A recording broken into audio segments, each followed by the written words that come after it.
T-minus 30 seconds.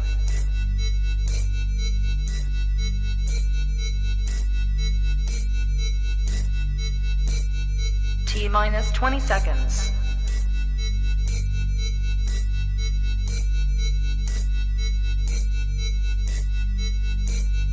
10, 9, 8, 7, 6, 5, 4, 3, 2, 1, 0.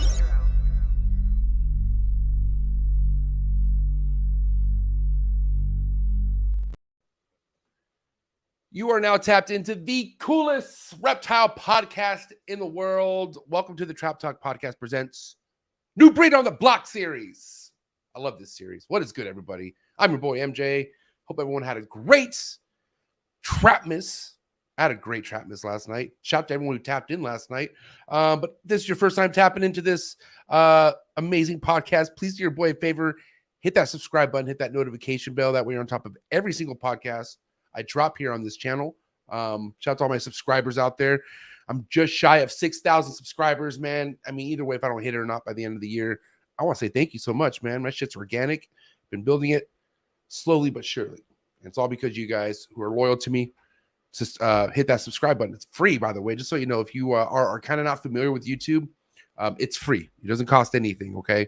So it actually helps me stay relevant for what I have going on for the reptile world. So hit that subscribe button. I appreciate it. Drop a comment in the comment section. Let me know what you like best out of each episode. Let me know if you like what I got going on. Let me know if you don't. Definitely don't tell me what I should be drinking, what I should be eating, and what I should be smoking, because you're not going to get such a great response. You're going to get a real response, and that's going to be don't ever fucking tell me what to do ever again. That's how I roll. Shout out to everyone in the early birds. What is good? Shout out to you guys. If you want to talk about support, man. I'm going into next year not fucking around, I guess you can say. Better lames, right? So if you would like to support what I got going on, if you've been supporting me throughout the last 3 years and you want to keep me going and see me take shit continuously to the next level, do your boy a favor, man. Go down to the very first link that you see and join the Trap Talk Patreon family. Come fuck with us. Come join the Patreon family that's growing by the day.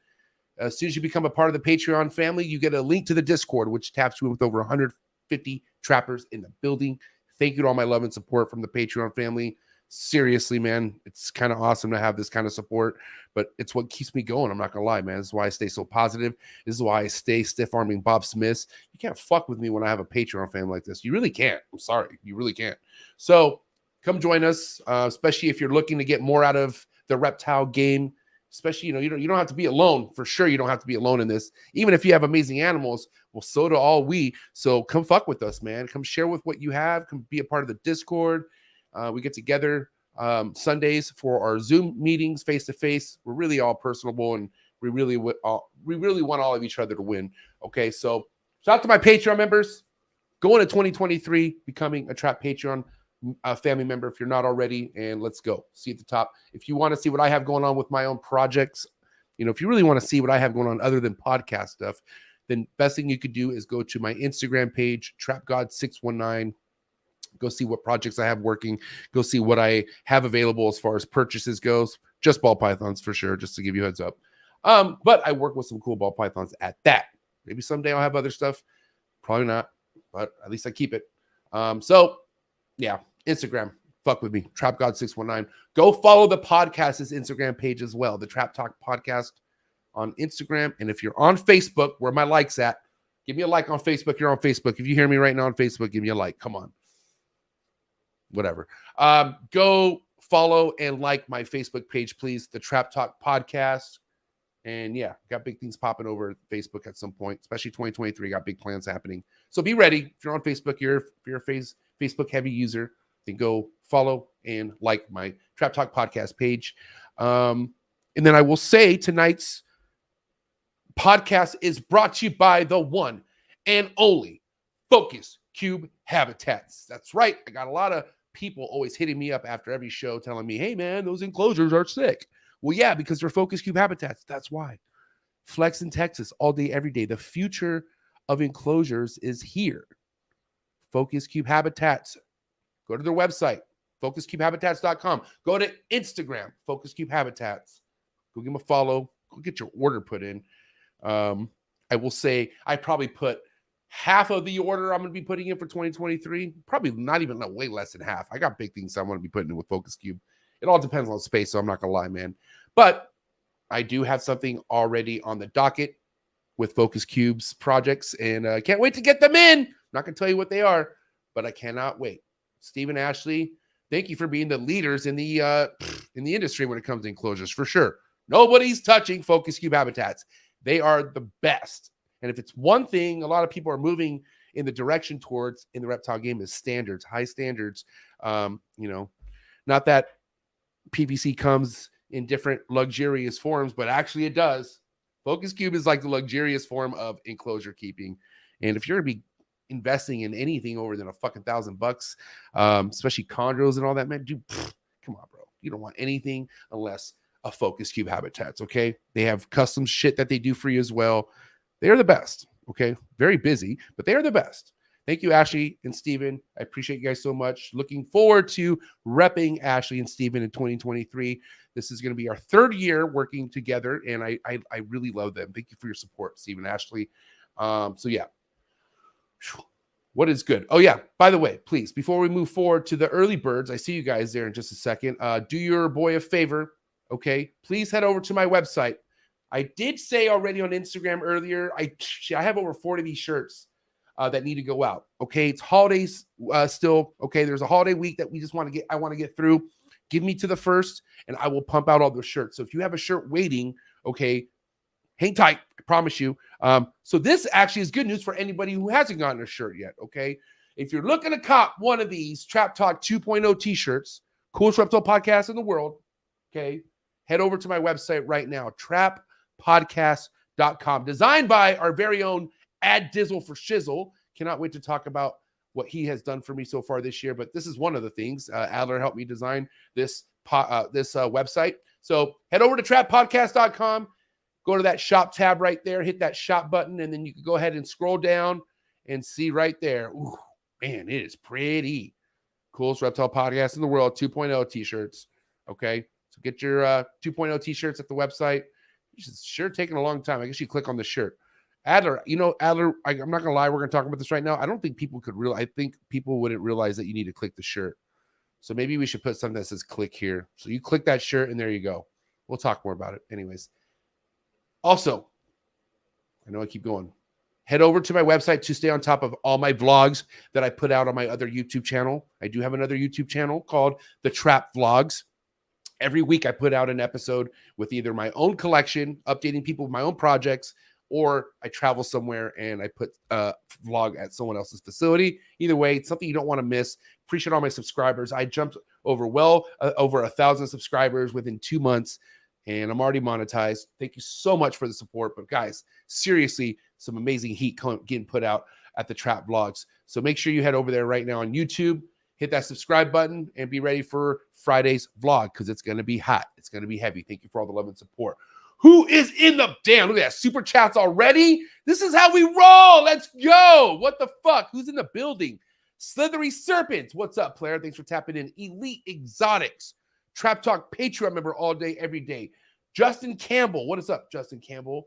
I think you're a Trap Talk Patreon member. I feel terrible. I'm so sorry. I'm going to salute you anyways because I do see you here a lot. Thanks for being here, buddy. Wes, Sunshine State Sulphurs. Trap Talk Patreon member all day, every day. Constrictor Connection. Trap Talk Patreon member all day, every day. My big dog right here, Heathen Hatchery. Hatching. I'm just kidding. I felt like I needed to say that. Thank you, Brian, for your support. This guy right here is seriously a winner in my heart. Thank you for being here, buddy. Trap Talk Patreon member all day, every day. Chantel, Trap Talk Patreon member all day, every day. Deviant Glass, Trap Talk Patreon member all day, every day. Heartland Reptiles, Trap Talk Patreon member all day, every day. Brooke Bourne, Bizzle, Trap Talk Patreon member all day, every day. Julio Fulio, Trap Talk Patreon member all day, every day. Jacob, Letter, Better, Fatter, Trap Talk Patreon, the professor in the building, the homie Angel in the building, Reptile Club, Trap Talk Patreon member all day, every day. It's a real one right there. Another real one, the OG, Big Mike, Trap Talk Patreon member all day, every day. Jaffe out of fucking Canada, one of my favorite Canadians for sure. Jaffe Exotics in the building. Thanks for tapping in, buddy. Brandon Wheeler. What's up, Brandon Wheeler? It's my dog right here. Thanks for tapping in. Jamie from Pico. What's up, Jamie? Thanks for tapping in. Eric's Morph Factory. What is good? Thanks for tapping in. JKJ Reptiles. What is up? Trap Talk Patreon member all day, every day. Genomic Labs. What's up, Jason? How the Boa's doing? Bosa Balls. What's up, Kike? Thanks for tapping in, buddy. 843 Exotics. What's up, player? Thanks for tapping in. And that's how we roll. Of course, my dog, Shane, getting the super chat started as always. The super chat champion. This guy right here. I'm going to say easily for 2022. Probably going to 2023. Who knows? Not to put any pressure on you. But it's my dog, Shane, above all scales on Instagram. Head over right now to IG. Get that shit. Hit that follow button right now. Because I'm telling you right now, this guy's content, quality, family guy, and he fucks with only the best. That's my dog. You know what I'm saying? Shane, thank you so much for your support. Mickey Morse. Mickey. I just started following this guy. This fool's sick as fuck. Been sleeping on him. Go follow him on Instagram as well right now. My dog, Mickey Morse. Thanks for your support. Runyon Reptiles. What's up, Runyon? Trap Talk Patreon member all day, every day. By the way, Ricky Bobby, the homie Shane, hell a Trap Talk Patreon member. Team Zoo Dreams, next level type shit. Reptifari, Trap Talk Patreon member all day, every day. Thanks for tapping in. Focus Cube, look who it is. It is the sponsor themselves. What's up, Focus Cube? Thanks for being here. Sean Perry, all day, draining threes. Thanks for tapping in, Sean Perry. Who's ready for that Sound Serpent episode in 2023? I know I am. This was overdue. It's going to be sick. The homie Diego, my protege in the building, who will be with me at Pomona. So be ready for that. Pomona. Who's ready for Pomona? Less than 2 weeks away. Your boy's very first time vending, and I'm going to have a stacked crew. It's going to be amazing. Galaxy Reptiles in the building. Trap Talk Patreon member all day, every day. The homie Nate Dog in the building. Trap Talk Patreon member all day, every day. Golems, Demons, what's up? Thanks for tapping in. Trap Talk Patreon member all day, every day. Todd, what's up, Todd? Aurora, it's my girl, Trap Talk Patreon member all day, every day. So tapping in. Lily, my girl Lily. I'll see you next week, Saturday, right? She's going to Pomona, a real one. Can't wait. Let's see who else is here. DNT Retix. Damn, we got a big keeper on the respectable level in the chats. Thank you for being here, DNT. It's my dog, Dex. House of Hiss. What's up, House of Hiss? Trap Talk Patreon member all day, every day. Thanks for tapping in. Ray Nevedo. Okay, I'm so sorry I butchered that. I'm just going to keep it moving. Lindrum Exotics. What is good? Thanks for tapping in. Heath and Hatchery with the $10 super chat. Don't sleep on my man, Heath and Hatchery. Let's go. The big dog, Brock. Trap Talk Patreon member all day, every day. Morphinary Arts. Thank you so much. Let's see. Oh, my God. Look at this. Here we go. Focus Cube tossing it in right now. I love it. Let's just keep draining these. Focus Cube Habitat, ladies and gentlemen. Thank you so much. Merry Christmas, y'all. Goulam's Demons, another $10 in the bucket. Thank you so much. All right, we're going to end this with KMS Reptiles because we're going to get this started. We're already 13 minutes in this. I don't want to keep my boy waited because, like I said, this podcast is very special to me. I'm a very private guy, sort of, kind of. Obviously, I have a podcast. But when it comes to, like, my ideas, my thoughts, especially my thoughts, right? Because not a lot of people should even know what's going on in my thoughts, but I'm very careful in who I share things with, okay? The snake gods above sent me Adler. I got to meet Adler. Adler's such a guy. What a guy, okay? But the cool thing is, just because a guy's a good guy, sometimes you don't always click with guys. I clicked with Adler. We're not the same, for sure. He's a lot more, I would say, Kaz has it more together up here, for sure. But he has helped me out a lot, has brought in a whole nother vision as far as what I want to do to life. And this is going to be an awesome episode. This guy has helped your boy MJ out a lot. And I don't ever not give people props when they deserve props. So this is going to be such a great episode. So get ready to rock and roll, man. Do what you got to do, man. Strap up. It's going to get hot. It's going to get heavy. Stay hydrated. And just because I'm drinking wine doesn't mean I have water next to me. So whatever, asshole out there is like, you're drinking wine. That's not, I have water right here, just for anyone out there. New breed on the block. Adler, Romero, Serpent Eclipse, A&E Foundry coming at you right now in the flesh. Let's go. Good. You ready for do more in the future? Trap Talk podcasters? Yes. Man. Only Trap Talk. Exclusive. Yes. Exclusive. Oh. So stop calling us. Rub the spot, get the club to pop. When I come up with the crop, gotta love it or not. I'm hot from the hop to the rub the spot, get the club to pop. When I come up with the rub the spot, get the club to pop. When I come up with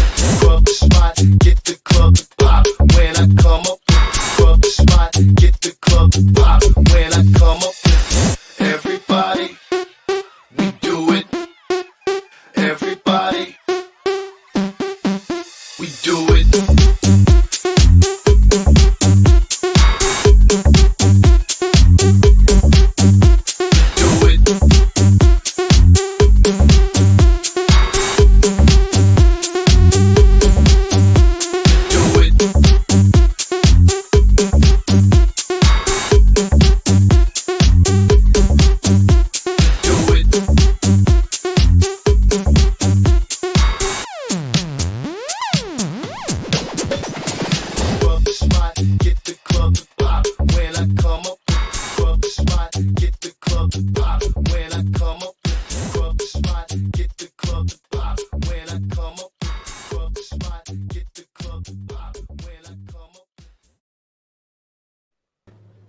Add Dizzle for Shizzle in the flesh. There he is. Look at that camera quality. I love it. Oh, what's up, buddy?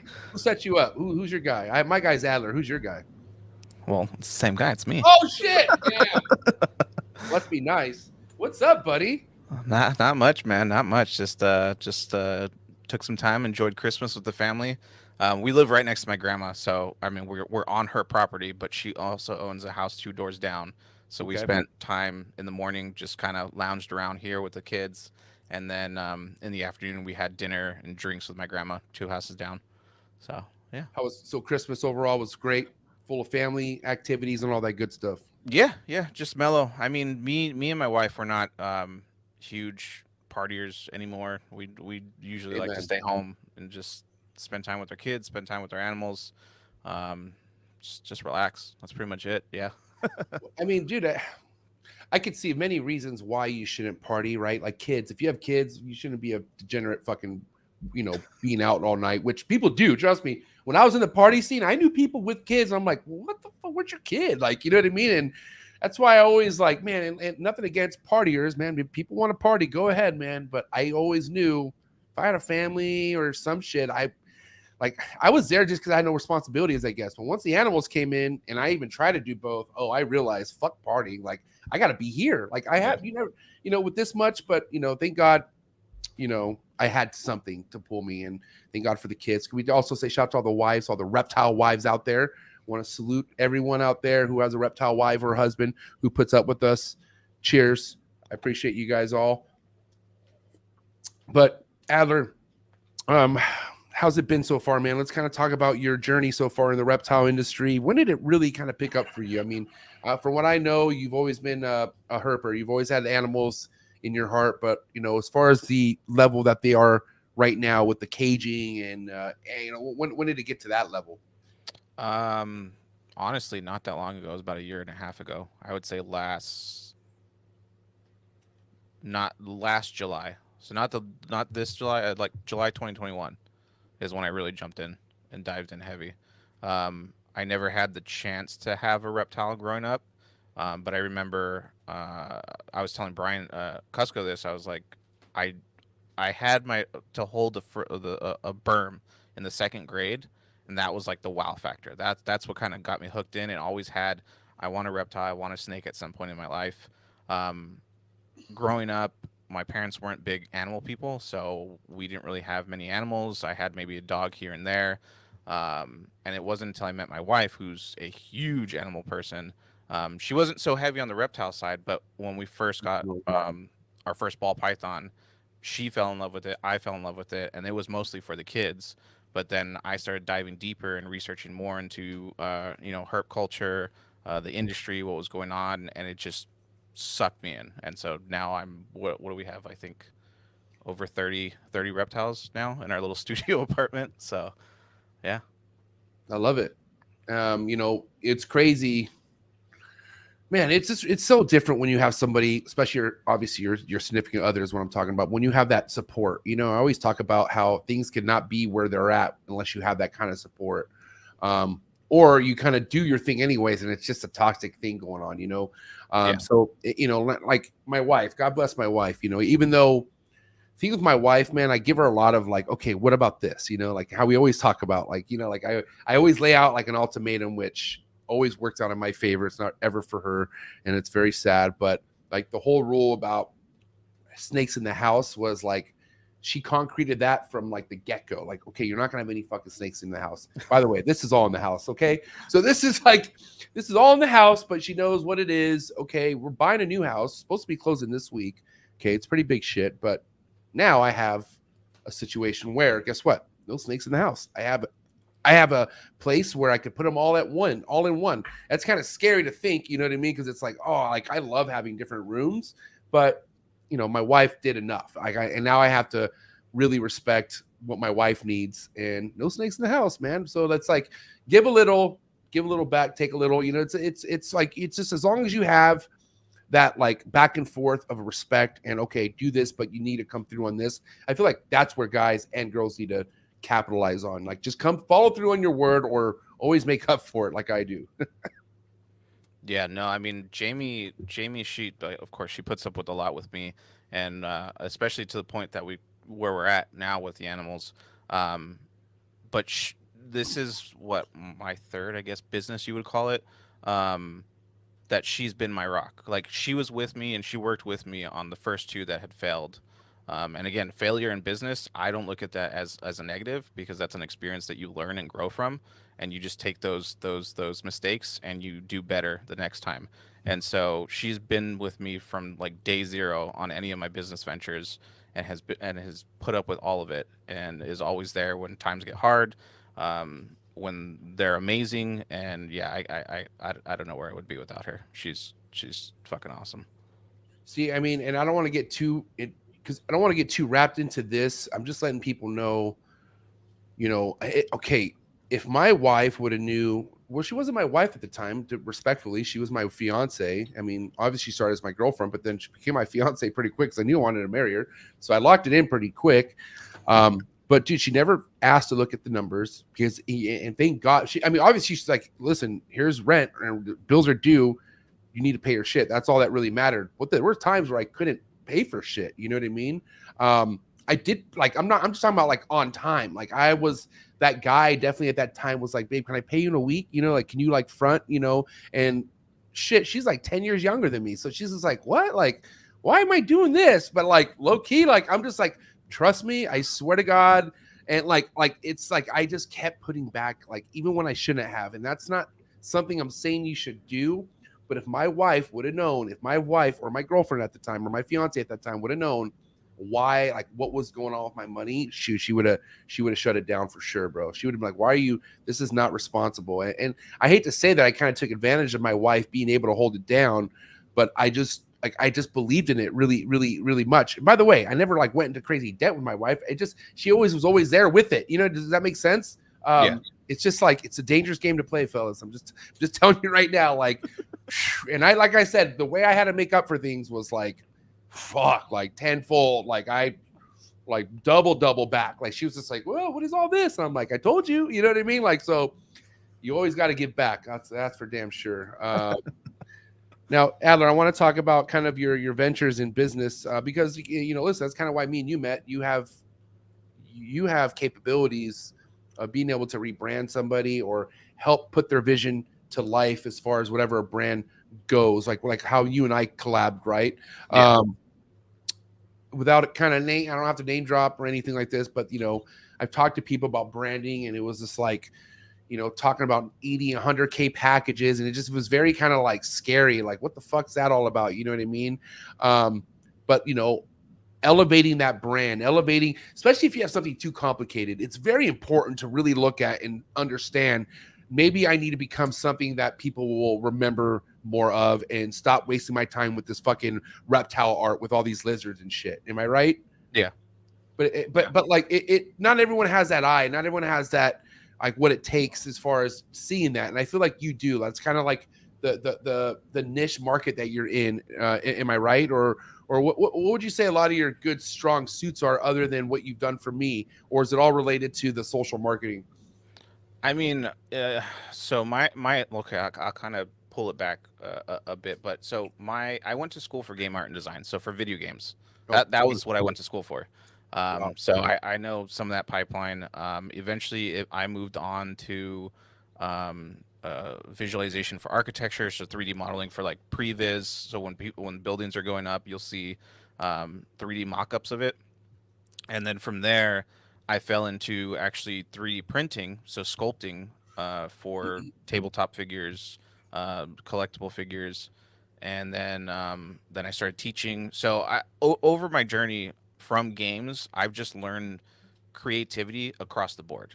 Right. So like that's why I'm kind of a generalist. Like I do photography, I do video, I do 3D modeling, storytelling, all of that. So when it came to talking about brand or logo design or anything like that, any creative journey starts with a story. So like when me and you started talking about, and kind of how you were talking to Donnie the other day about your new logo, and about the name, the Trap Talk. Right.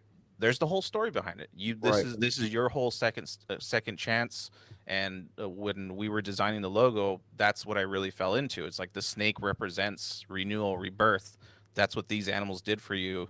The double T's that looks like an old school radio antenna. You're broadcasting your podcast. So all of it ties together within the story of what the Trap Talk is, and the name the Trap Talk, instead of drugs, you're selling reptiles now.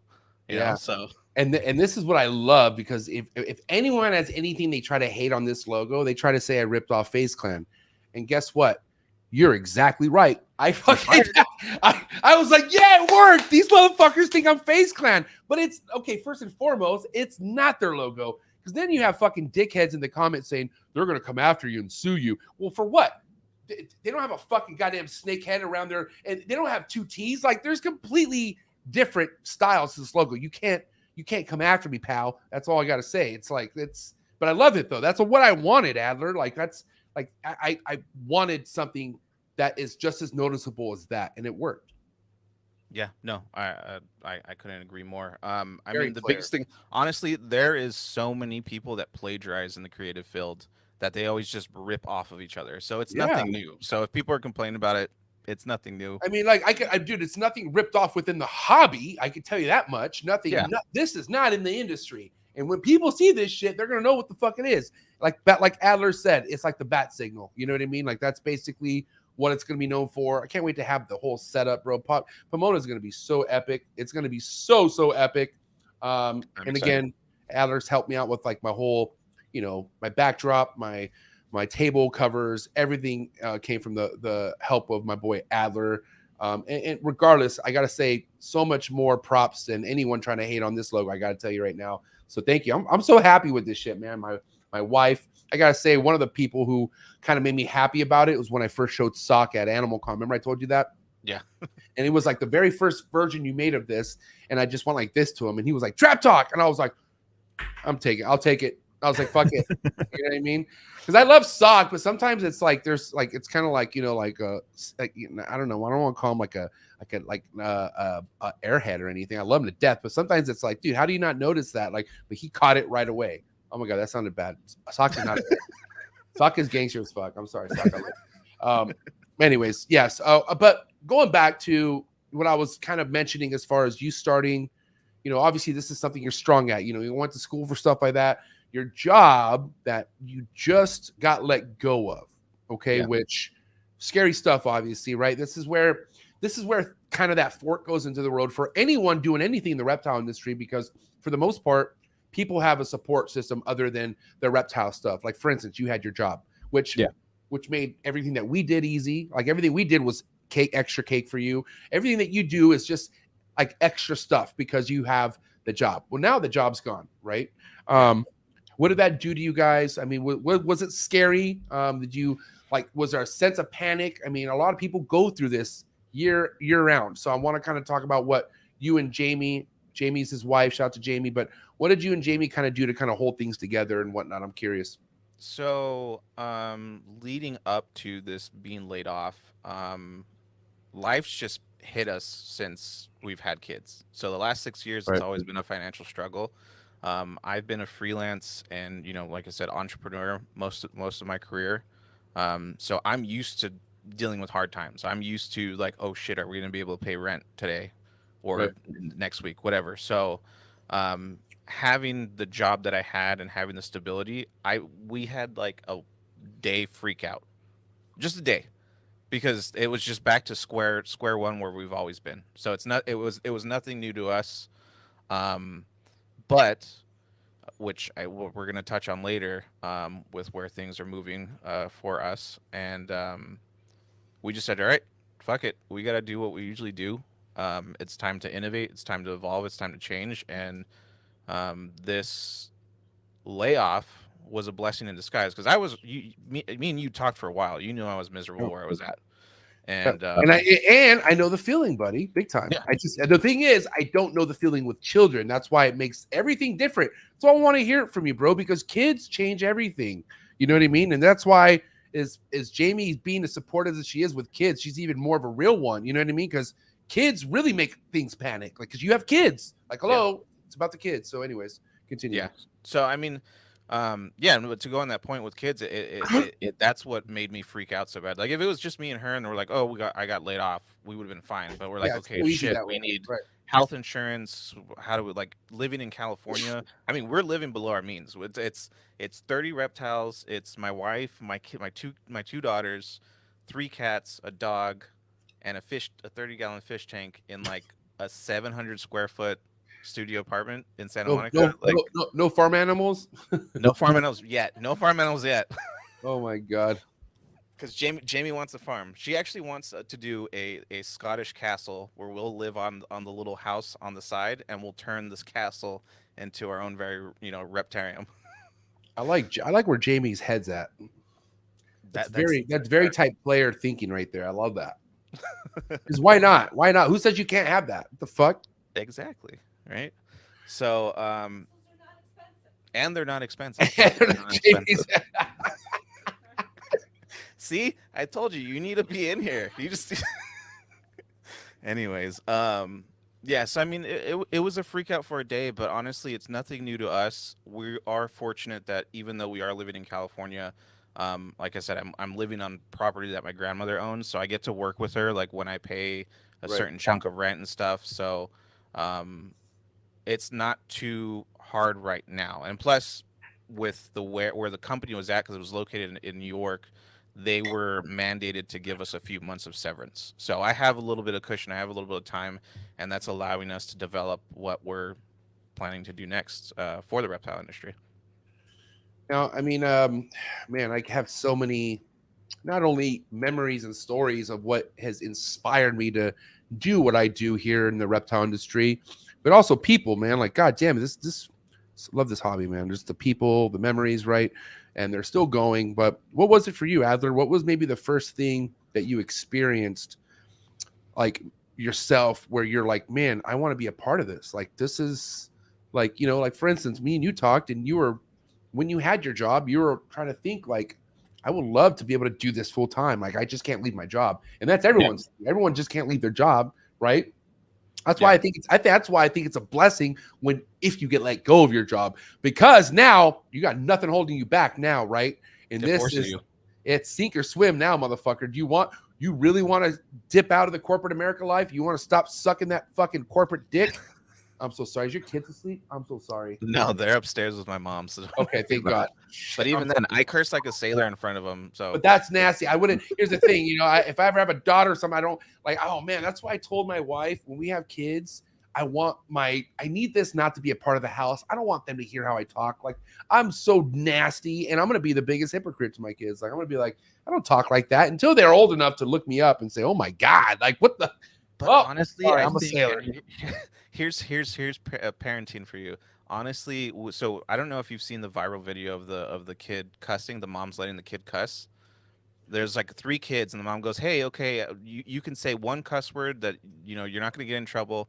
And all the kids are like, "Oh, I don't know." And the littlest one goes, "Motherfucker," multiple times, and they're just laughing their asses off. And so we did it with our girls, and even though I do curse a lot in front of them, my daughter's like, no, we don't want to say anything. But it's because like we have that communication, especially my wife. Like again, going back to the wife, Jamie is amazing with the girls, and she really talks through things and treats them not just like kids, but as people. And I think parenting that way will bring in that respect that your children needs, towards the parents or towards a certain scenario. Because we don't have to worry about that with our daughters. Like, we just have fun. We talk to them. We treat them as people, not just kids. Because they're smarter than they look. Yeah, I don't think I don't think, with all due respect to my mom and dad, I outsmarted them from the get go, bro. Like, and I knew it. Like, I knew, and like, I don't know if they were just playing that stupid, or I don't know, my mom and dad were rock and rollers too, man. They fucking partied too, so they always took care of me. But God, I always had a one up on my parents, bro. Always, you know what I mean? And so because of that, the day I have kids, good luck. Like, it's gonna be really hard to like sneak smoking weed by me, motherfucker. Like, I know if you're smoking weed, you know, not that I don't care, but I'm just saying, like, don't, You can't bullshit a bullshitter. No, dude. It's one thing I wish there was a profession in is bullshitting. You know, I would be fucking sponsored all day by the sickest, like Red Bull sponsor me. If that was a profession, I'd be the man, bro. I'm telling you right now. All right. So, you know, obviously hard things to deal with when it comes to life-changing events such as the job thing. But where are things at now? Obviously, you know, what are you looking for? What's the biggest next step for Adler at this point? So right now, Jamie and I are working on a business plan for an app that we will hopefully be talking about much more in detail in the next coming months. But it's going to be utilizing NFT and blockchain technology, because that was where the job I just got laid off was. And I totally see a use case for it in the reptile hobby and industry. But the job that I was at was, and this is the case with most NFT companies, most of the people that are starting these companies just want to get rich quick, and they don't actually understand the technology.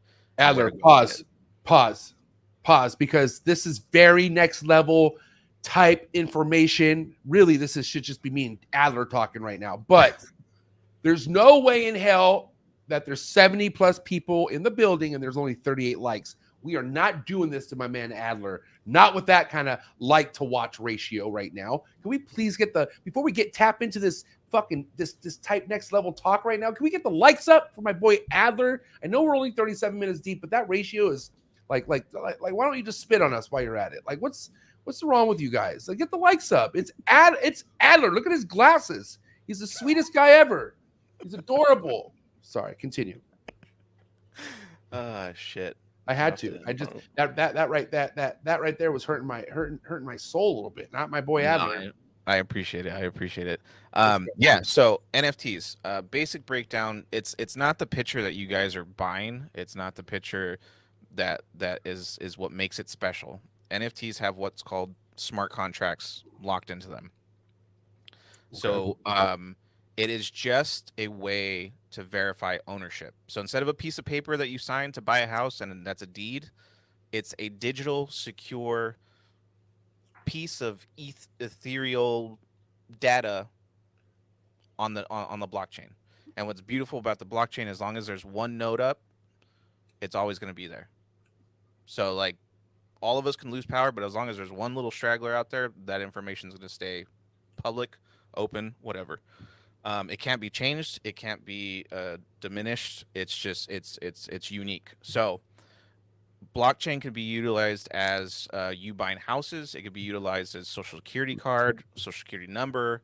Right now in Africa, I know on the Cardano blockchain, they're using it to track scholastics records of students, because they've never really had a good way to do that. And now that gives advantage to the students to come study abroad and have all their records viable for anybody that wants to see it. So with the reptile hobby, I see that as a way to get out, you know, bad apples, force them out, because now you're going to be, when you sell, and the way I'm looking at it is when you sell or buy an animal, there's going to be a verification saying which breeder it comes from and all the animal information in there. So now there's not going to be any arguments of saying he said, she said. Anybody that wants to find that information can just go onto the blockchain, see it, and be like, okay, well, we know this person's line because the NFT is there and minted and it says it comes from so-and-so, you know? So say, you know, I bought a snake from you and then I had a problem with it, but the snake was fine and I was just being a shitty buyer and I wanted to like get my money back for some stupid reason. Because I know you've had people that have fucked you over in the past, right, MJ? With buying stuff? Son of a bitch. Say that again, Adler. Yes. Yes, so, I have. So now if there's some type of argument or stipulation, and say they try to get the community involved and they try to like harp on you for that, now you can be like, no, motherfucker, go check the blockchain, and you're gonna see it on there, and they're gonna know that I'm lying and that you're in the right, and now your name's clear, and now I'm the piece of crap, you know. So that's one way I see this as helping the industry. There's many more aspects to it that I would like to share right now, but we're still early on in development and in how we're going to be utilizing the tech completely. But I'm looking to have this not only keep us accountable, but hopefully help in our battle with legislation. You know, this won't allow them to tell us that we're not policing ourselves. We're self-policing ourselves if we do this. I mean, it's all about kind of cleaning up our act, right? Like, no matter what you're doing, we could kind of do things in a way to make us look better, I feel like. And especially when it comes to having to weed out bad apples. That's the one thing, you know, I sometimes you can't weed out a bad apple. Sometimes a bad apple seeps in and here you go. You get taken advantage again, right? So, you know, and things will always change to where when you find a system that works for you, well, then something changes with PayPal or Zelle or something, and now you have to figure something else out. So it is becoming a pain in the ass. It's becoming and as time goes on, things are going to become more vulnerable to getting hacked. There's going to be things of people like, that's the big, can you believe it's not nuclear bombs that we're fearing at this point. It's hackers, bro. Like, could you believe that? Like, who would have thought? You know, but honestly, I'd much rather just be broke and have nothing than to be nuked. Then again, what are you gonna do with the food and everything? It's like it also fucks you. Like, it's like, oh my God, like you took everything. So it's just scary to think, you know what I mean? Yeah. But that's why it's awesome to have this kind of talk, you know, like, because understand there are people who are looking at you, like, you know, there's, I don't want to say names, but there's probably big people in the game who've thought of this or whatever, but they don't openly talk about it or even say anything because they don't even know if it's going to work or whatever. So they just kind of keep that to themselves. But I mean, fuck, man, like you are like, this is like the foundation, what you have going on. So I'm really, I think first and foremost, I mean, I feel like any chance you do get an opportunity to go on podcasts, you should talk about this more and more. This needs to be talked about more. Just not in full detail. Obviously, you have things in the work. And there are fucking pirates out there. There are people out there who are just ready to steal shit. It's actually happened. I know stories, but you know, so I understand why you're talking about. Yeah, there's a couple, but you just gotta be careful. And so either way, this is exciting stuff to hear. Do the likes get up at least after all this great talk? Yeah, we're at almost 50 likes. I appreciate it. So, but anyways, you know, with that being said, what are things you've been cautious about yourself buying snakes in the industry so far? Obviously I know research is important, right? But especially first coming in, what was some things that you were really careful about when either adding a species or adding any snake to your collection? Usually, like, I'll go and stalk the breeder for a while. Like, if I find them on Morph Market and I find something that I like, I'll kind of, you know, follow them on social media and stuff. I'll see how, you know, how they talk, how they post about things. Maybe I'll see them at a show, but really it's doing more so the research on the animal so that I can make sure I can take care of it depending on the situation. Like, no breeder is going to be perfect. There's mistakes that happen. I have had a scare once, but I was about to say I've never had mites, but I have had a scare once because of an animal that I adopted from a friend. They weren't well taken care of, so I had to get them back up to health. But that being said, just making sure that I know how to handle the animal when I get it, just in case quarantine goes wrong. They come in with mites, they come in with RI or something, so that I'm prepared. Research was the biggest thing. Research. That was the biggest thing I could do, and that's the biggest thing that kept me informed, and I guess kind of gives me a little bit more of a confidence when I go out there and even shopping with new species. Like, I recently got into jeweled lacerdas. That one back there. I've recently got, well, not recent, but this year I got into retics, which they're amazing. I love them. I think that answered the question. I had a brain fart right there. Lost my train of thought. Did you have a good time with Cusco? Oh, dude, Cusco's amazing. That Okay, so back to your question about what was one of the moments that kind of made me want to be in the industry. Oh yeah. It was Anaheim, um, of mm, this year, early this year. When was that? March? No. When was Anaheim? Anaheim is July. July. Okay, July. That's when we met. When I was doing the filming with Cusco, and his wife came in, big open arms, gave me a huge hug, and then I come to find out that she doesn't do that to a lot of people, but just feeling the family vibe within that group there, that was one of the pivotal moments where I was like, okay, this is where I want to be. This is where I have to be. This is how I know I have to be here. So that was that moment for me. But I got to spend time with Cusco last week, and that was amazing. I mean, unfortunately, he got sick on Wednesday, but we still hung out with the kids. I was a part of the family for about 3 days. He took me around San Luis Obispo County. We got to see some really beautiful spots. Dude, I love where he lives, bro. Like seriously, like I love where he lives. I love his property. Love his kids. Obviously, love Hillary. I just love, like, man, he's the kind of person that made me realize I'm on the right track. That the fact that I want a family and all that, I see what he has going on, and I'm like, this is exactly what I want. This is what I want right here. Like he has, I don't want to say he has no worries, right? Because every family has some sort of worries or stress. It's his life. But when I'm there, like, his kids love being around him. The kids love being around each other. It's just really good family energy, and I'll never forget going to his house, man. It was so inspiring. Only because Cusco's always been one of my, when it comes to content creating, especially because I didn't like Cusco, just like everyone else. I didn't like almost everybody. Fucking with my own issue.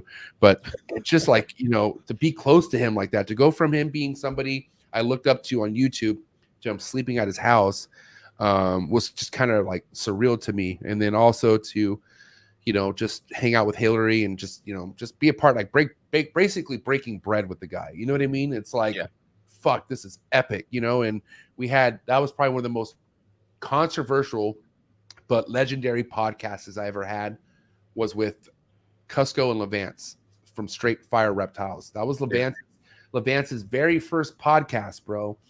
That was in Cusco's room, right? In Cusco's room, yeah. And it was like, I gotta admit, man, nobody really expect what was going to be said. Everyone was ready, though. Everyone had their popcorn ready, and man, Levance did not hold back. That's my dog, though, bro. Levance, you understand the reason why I am the way I am, as far as I don't give a fuck. I won't kiss ass to nobody. I respect what you have going on, but I will not kiss if you're a grown man acting like a child, fuck you. I don't give a fuck. And that's the thing, man. Levance called out somebody who's looked up upon as like, oh, he's the OD god and all this, but he acts like a bitch. He really acts like a fucking, like a child. Somebody who's that big in the game can act like a child. You block Miguel because he asks you to buy a snake and doesn't agree with your price, so you block him. Like, that's child shit. So that happens in the industry. It's kind of bullying. Like, it was kind of bullying back in the day, but now, first and foremost, I get it. You make Orange Dream shit next level, but you ain't the only motherfucker working with Orange Dream anymore. Like, there's just so many things happening to where you should never really feel like you're Mr. King of shit, because there's somebody on your ass. There's somebody out there, especially because now money could catch you up in the ball python game so quick. Like, it could get you there really, really quick. Look at Miguel. Motherfucker Miguel, he became top 5 relevant in the ball python game within 2 years, okay? Because he knew what he was doing, right? So I just got to say, Levance was a big inspiration behind why I should always stay loyal. Like, man, I know there's things I can do to get more viewers. I know there's things I can do to be more kid-friendly, but that's not me. I'm going to stand down. I'm going to be me. If I feel like something isn't right, I'm going to speak on it. That's what I do. I don't give a fuck. Plain and simple. You know what I mean? Especially don't give me a reason to speak on it. Because really, I kind of try to pay, I don't want to say I mind my business, Adler, but if I have a stone that gets kicked over and hits me in the shin, or I get, I'm going to speak up, Adler. You know how I am. Yeah. You know what I mean? So anyways, ball python game, so much drama. Retic game, so much drama. I got to say, man, the one area of department with the reptile game, and I know there's many different areas, but the gecko world seems so happier. Like, the gecko they just seem like just be like, hey, we saw like in a fairy tale world. Like, I just feel like they're all just like, living life. I shout to the gecko community out there. I don't see any of this childish drama bullshit happening in the gecko world, bro. I could be wrong, but I'm just saying I don't see it. Yeah, no, I agree. I haven't heard or seen anything that's anything close to ball python or retic, beef.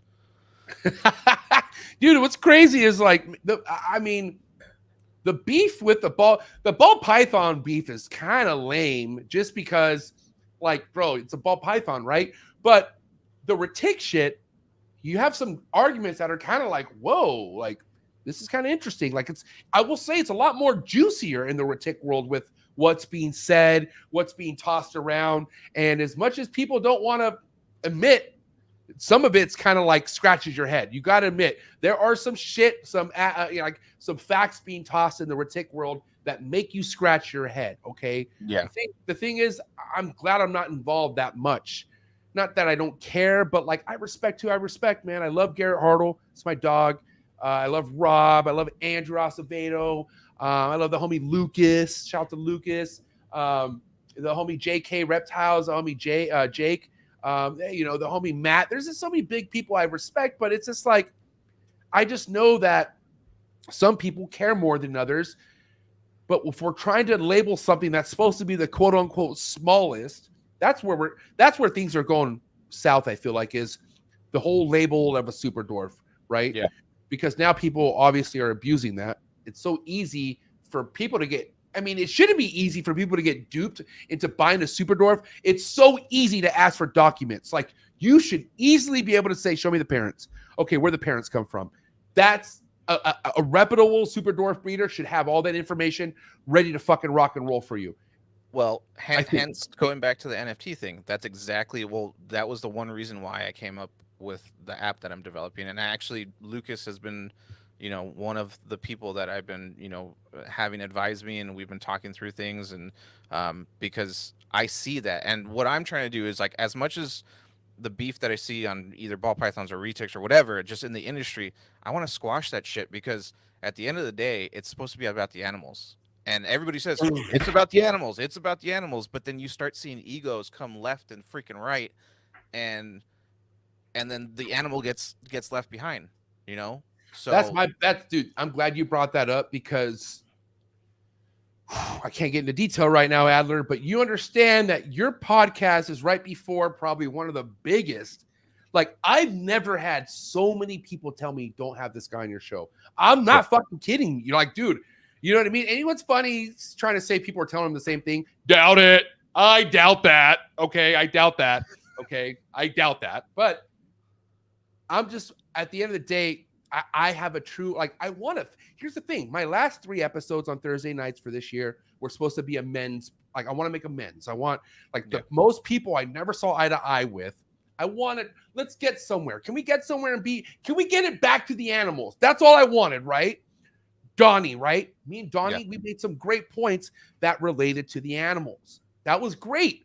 Dude, people love that episode because we're protecting the fucking animals. Fuck these piece of shit people making money off animals, setting them up like that. That's terrible. The arrow in the head, bro, that is bottom line trash, bro. Like, that's like putting a cat in a microwave type shit. Like, what the fuck? Like, it's disgusting.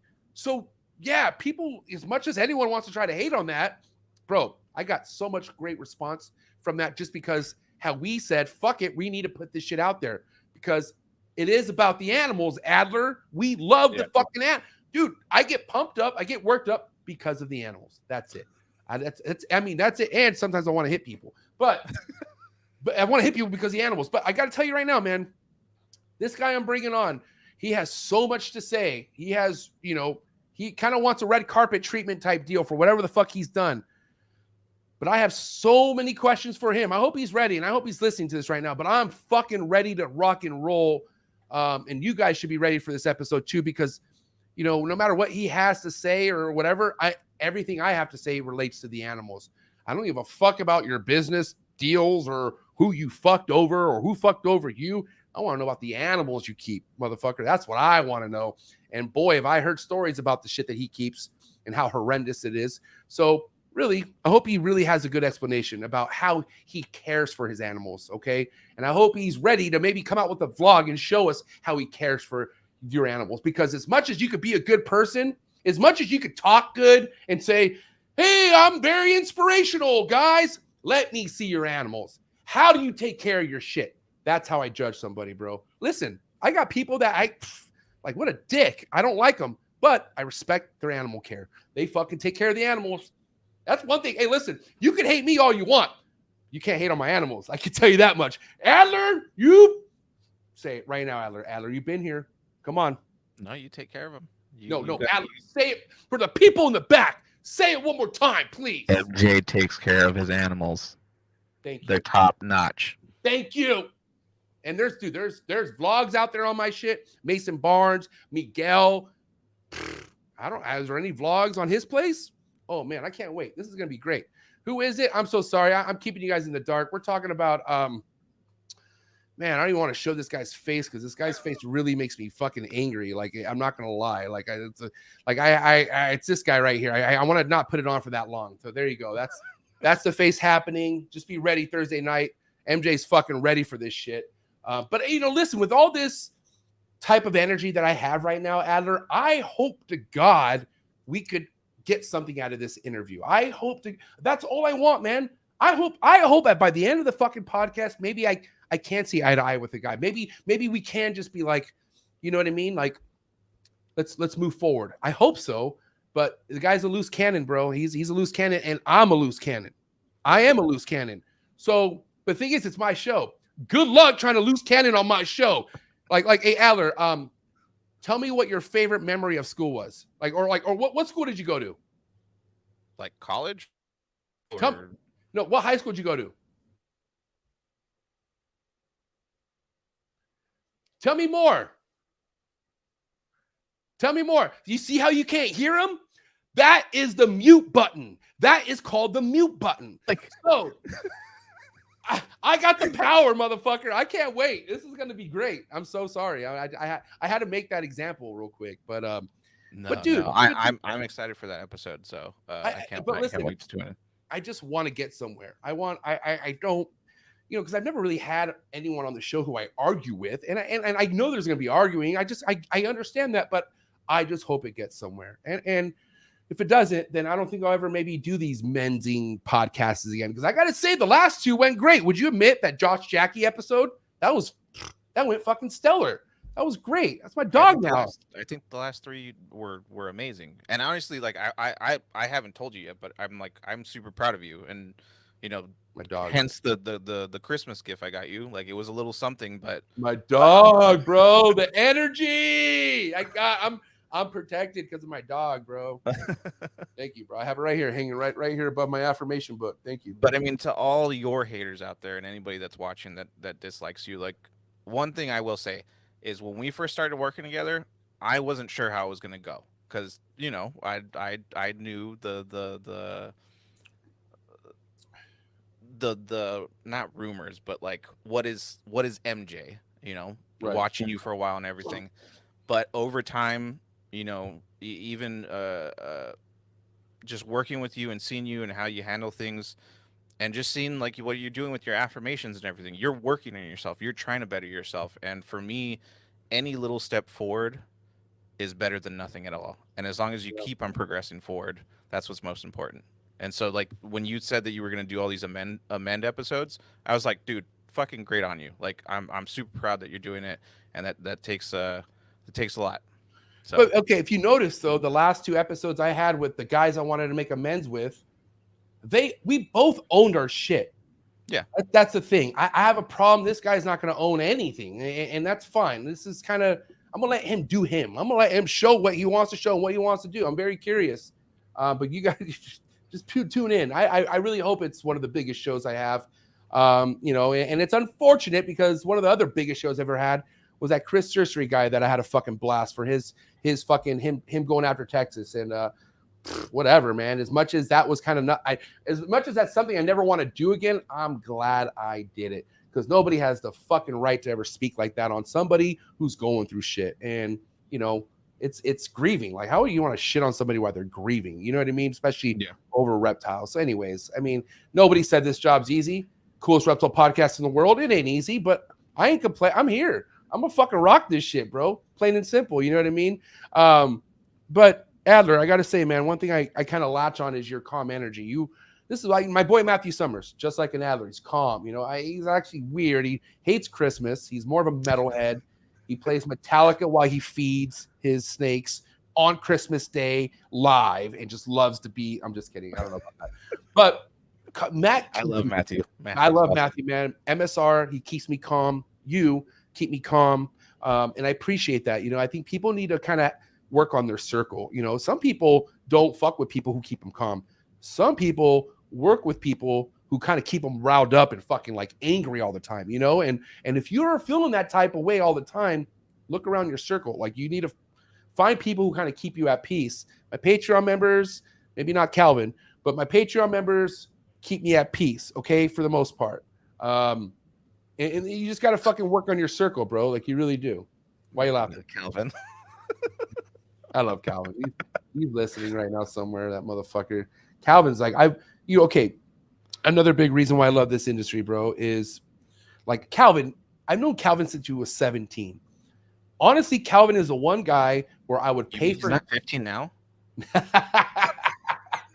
No, I think he was even younger. Actually, I can't remember, man. No, it was, dude, he was younger. He was 15, I think. Calvin, if you're listening, correct me. But it's funny because Calvin I met through Cusco. Well, Cusco vouched for Calvin. And you know me, I'm not like the kids. It's a teen. Like back then too, I'm very careful who I'm talking to. There's a lot of kids online, so I was very careful.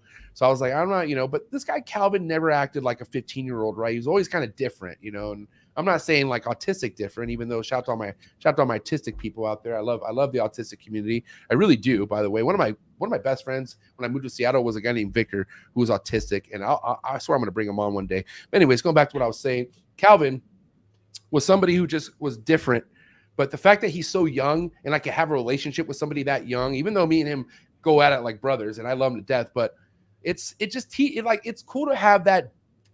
Like, there's no age group really. Like, you fuck with somebody who fucks with what you fuck with, and the energy is always relevant. Like, whatever it is that you guys are trying to do, you guys are on the same page. You're on the same mission. Reptile people are always for the most part, always on the same mission. You know what I mean? And you really can't put an age around it. You know, obviously you don't want to hang out with an immature motherfucker, but Calvin, man, I've seen this kid grow from where he's at right now. He's engaged now. I mean, it's just, It's crazy kind of see this kind of growth. Makes me feel young still. You know what I mean? That's probably why I like it. But anyways, cheers to the reptile industry. Cheers to Calvin Garcia. What a guy. I'm excited to meet him at Pomona finally. Bro, Pomona is going to be so popping. Dude, my very first show that I'm vending.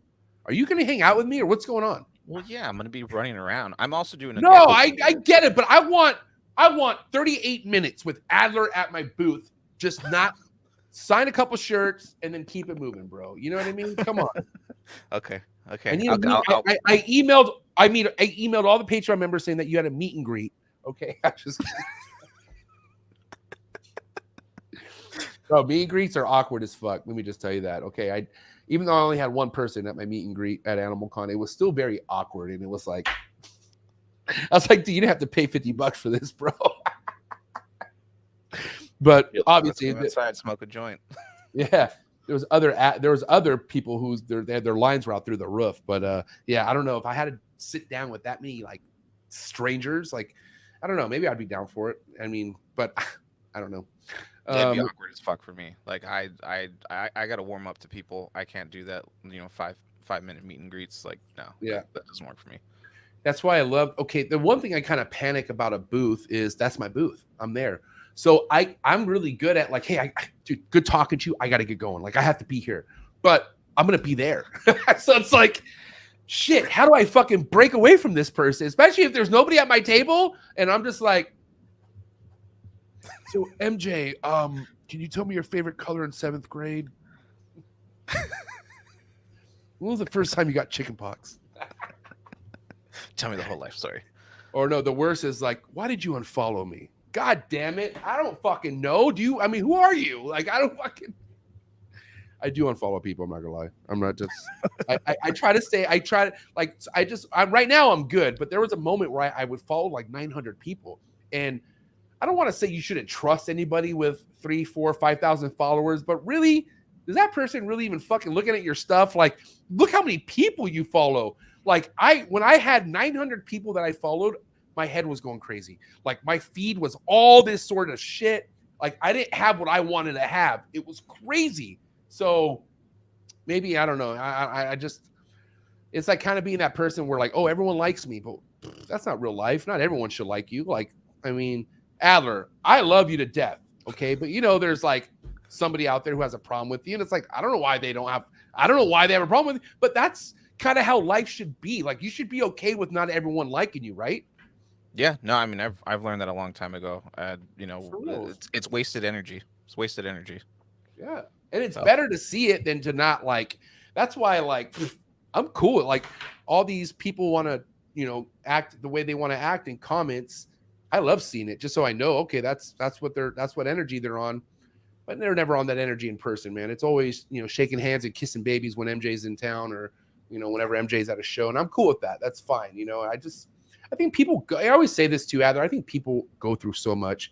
People have moods. You know how many times I've gone in on somebody on a comment and I'm like, I don't think I meant that. Or like why'd I even say that? I used to do that a lot back in the day, but now it happens so much to me where I'm just like, dude, I like whoever has that kind of energy in a comment thread, like if you're sitting there typing, you personally must be dealing with a lot. And I wish you nothing but the best. I know I clown a lot of you people. I know I do, but I really wish you guys the best because one of the biggest downfalls for almost any human in the world is their mental health. People are so mentally fucked up. Mostly, America's really, like, I gotta say, man, with China being on top of the whole, like their kids, like I think it's 13 and under, or some shit, but they can only see educational shit on TikTok. Like they don't see no dancing, they don't see no nudity, they don't see nothing but like educational shit. Like that's how China has control. China owns TikTok. You know that, right? Yeah. So China distributes what they could distribute. They could say, oh, we can't have this out. So to their own TikTok in China, it's like, it's wholesome. It's good. Like they're like us. Look what fucking a 5-year-old wants to say that he's a girl when he's a boy. What? Like, what the fuck? What is this happening in China? Are they selecting their gender at 7 years old or 6 years old in China? I don't think so. I really don't think that's happening. So it's fucking just kind of like, whew, it's scary to think, bro. But that's why nobody's forcing us to do it, man. I'm glad. I don't care, bro. Like, listen, some people think I really want to be like a Barcheck. When I say Barcheck, like that name in the industry, and I love what Brian's done. I don't, though. I don't want to get that big. No, I'm good. Because first off, to get that big, you got to do what's trendy. You got to do the trendy shit. I'm not a trendy person, as you guys could see. I don't give a fuck. I am the coolest reptile podcast in the world, but organically, you won't ever see me fucking on TikTok. Like, you don't ever see that shit from me. Are you kidding me? So I always keep it 10 toes down. I do what I love because why, Adler? The animals. That's it. I don't give a fuck. But I do. Like when I say I don't give a fuck, I care about people who fuck with me. I care about you when we talk back and forth. But when it comes to like, oh, I'm gonna unsubscribe to your stuff, or even if not that it's happened since the one sponsor I lost has happened, but if a sponsor doesn't want to fuck with me anymore, no hard feelings. I get it. I'm gonna do MJ always. It doesn't matter. I'm not saying bring your kid to this show. I'm not saying let's fucking color. Like, no, I'm not. I'm here to fucking I'm here to bring grown men, grown women to the fucking table, and let's see how we can all do this together and fuck with who we want to fuck with. We all got options, buddy. We all got options. Yeah. No, hey, listen, I don't need anyone to take a screenshot of that move I just did, okay? I don't need that shit. You guys want to see one now? They're gonna clip it. You want to see it one more time though? I'm just kidding. No, fuck you. Okay, but listen, you want to know somebody who I kind of like? I was a big and he'll admit it. One of my best friends in the game, Socrates, my boy Sock, man.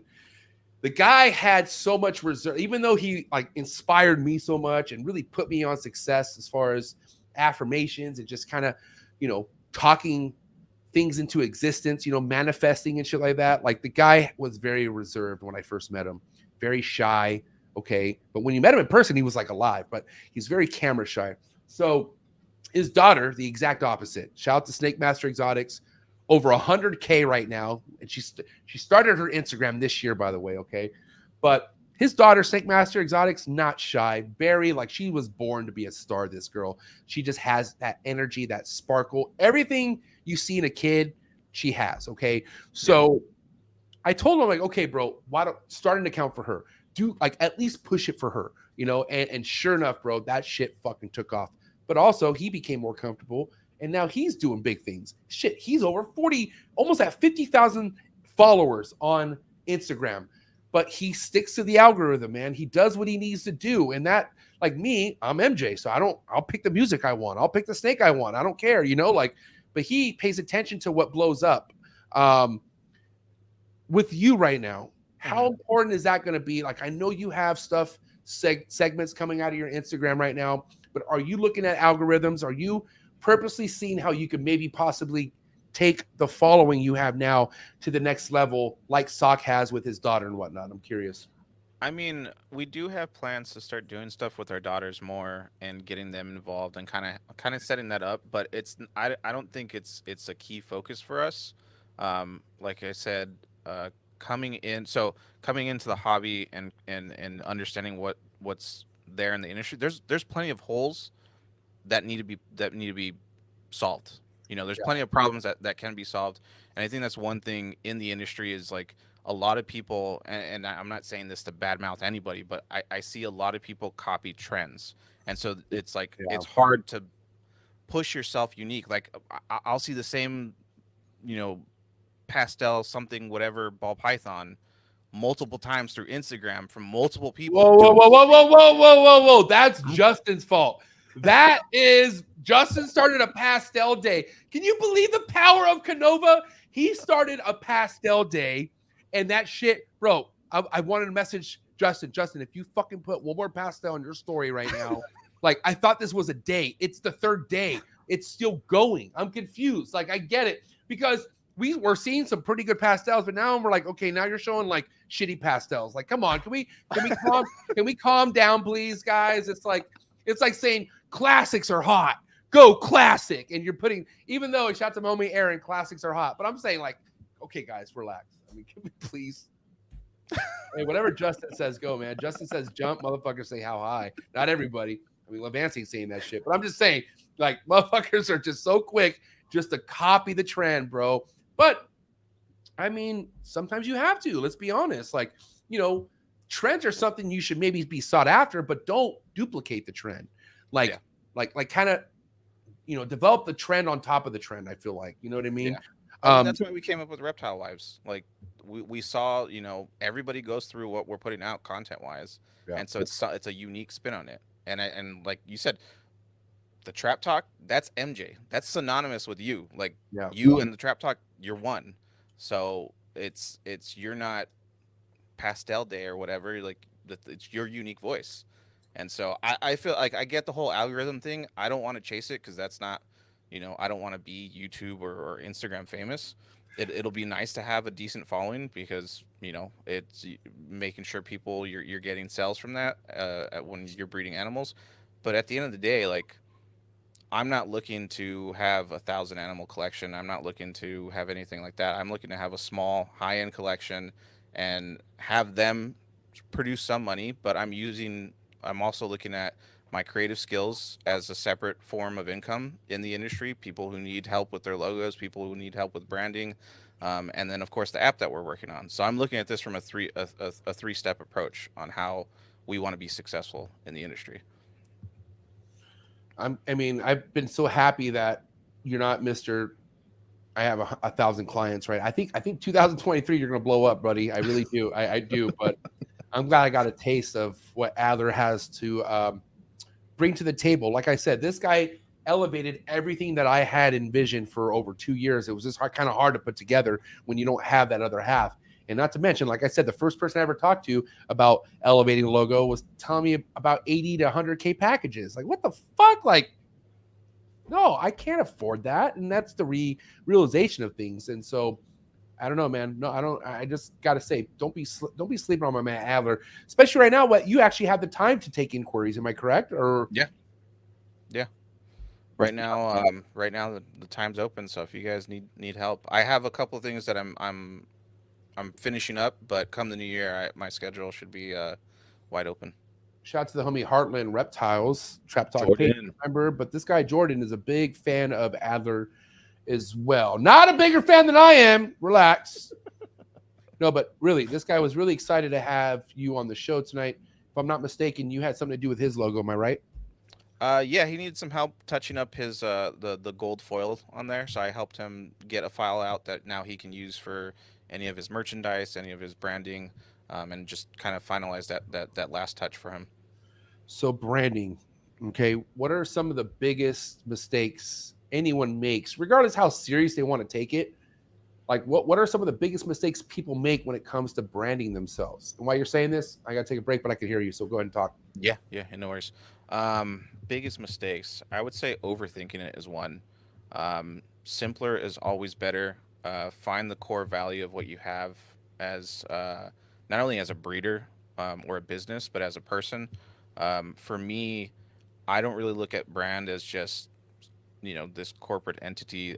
I feel it's what you live for.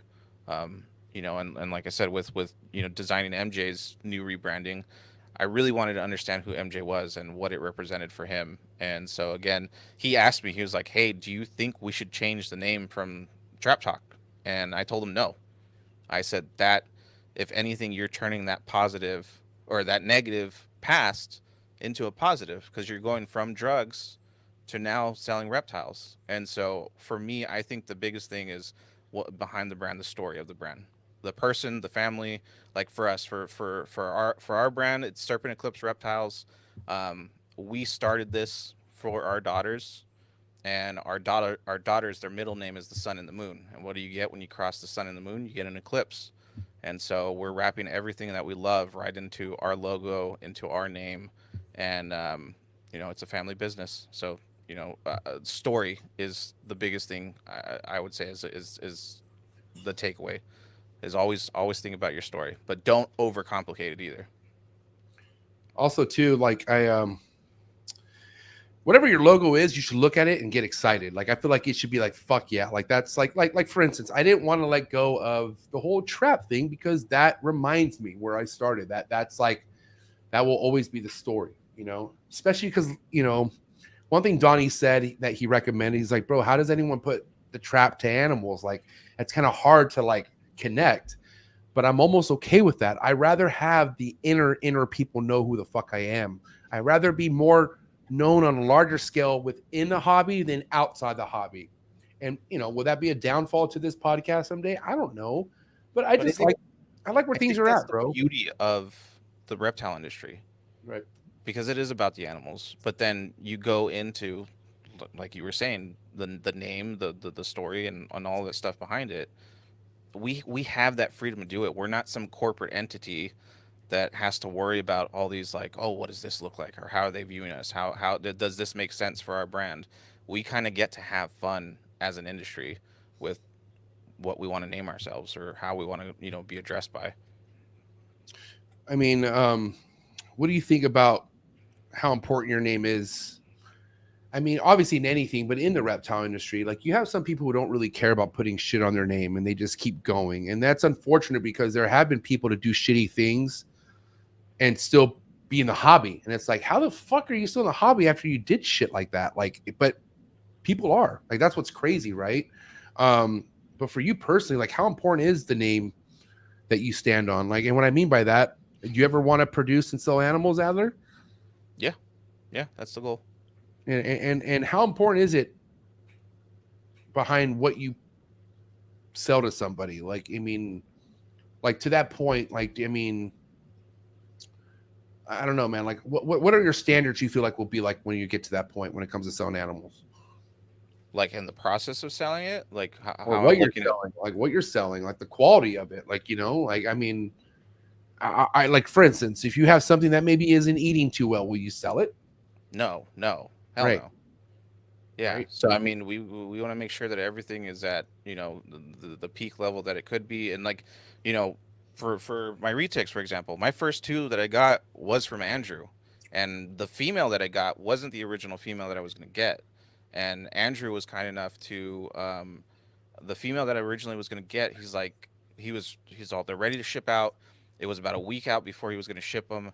And then like Wednesday of that week came around and he called me up. He's like, hey man, I hate to do this to you because I know you've been already waiting a few months, because he was traveling at the time, so I had to wait a little bit longer. Um, and he goes, the female that you bought all of a sudden is giving me trouble. Mm. And he's like, I don't want your first, you know, experience with the retic, you know, smashing her face up again. I think she was rubbing at the time a lot. Yeah. And so then he offered me one of his holdbacks, and I couldn't be more grateful. Like, I would love to buy more from Andrew, just from the way that he presented it, that made sure that that my experience was at, you know, the best I could with the animals, which I love my animals that I got from him. But Yeah. just shit like that, like, is important to me. Knowing that an animal is feeding correctly, is coming in with a clean bill of health, and all of that stuff. So I mean, that's how I want to make sure that all of my, and I want to show that my animals are being taken care of, and hence why we're doing like the Reptile Wives stuff. We're doing more video content, you know, coming this next year, to show that we love and care about our animals, and that's what we want to be known for. Like, the quality of health, the quality of keeping is top notch. I mean, right now we're in a small studio, so I would love to give my animals a little bit more room and more space when we finally get to a house. But I'm doing the best with what I have at the moment, and you know, just want to make sure people know I love these animals. Yeah, man. I mean, my biggest goal is to keep people like Andrew Acevedo in the hobby. I mean, Andrew's been in this long enough where he's fucking sick of it. Like, he's just like, what the fuck? Like, you know, and you know, I'm not to toot my own horn, but I'm the reason why Andrew even started an Instagram that wasn't private. I pushed him. I convinced him. I was, bro, you got to start it, because Andrew was Mr. Facebook. Didn't give a fuck about nothing but Facebook. God bless him. He was just from that era. But I told him how important it was for him to start putting his shit on Instagram. So he did. Okay. And I was like, oh my God, we got Andrew. He's going to be a content creator. But no, the mountains of Peru stole him. He is, this motherfucker doesn't care about nothing about anything unless it's in the wilds of Peru, Indonesia.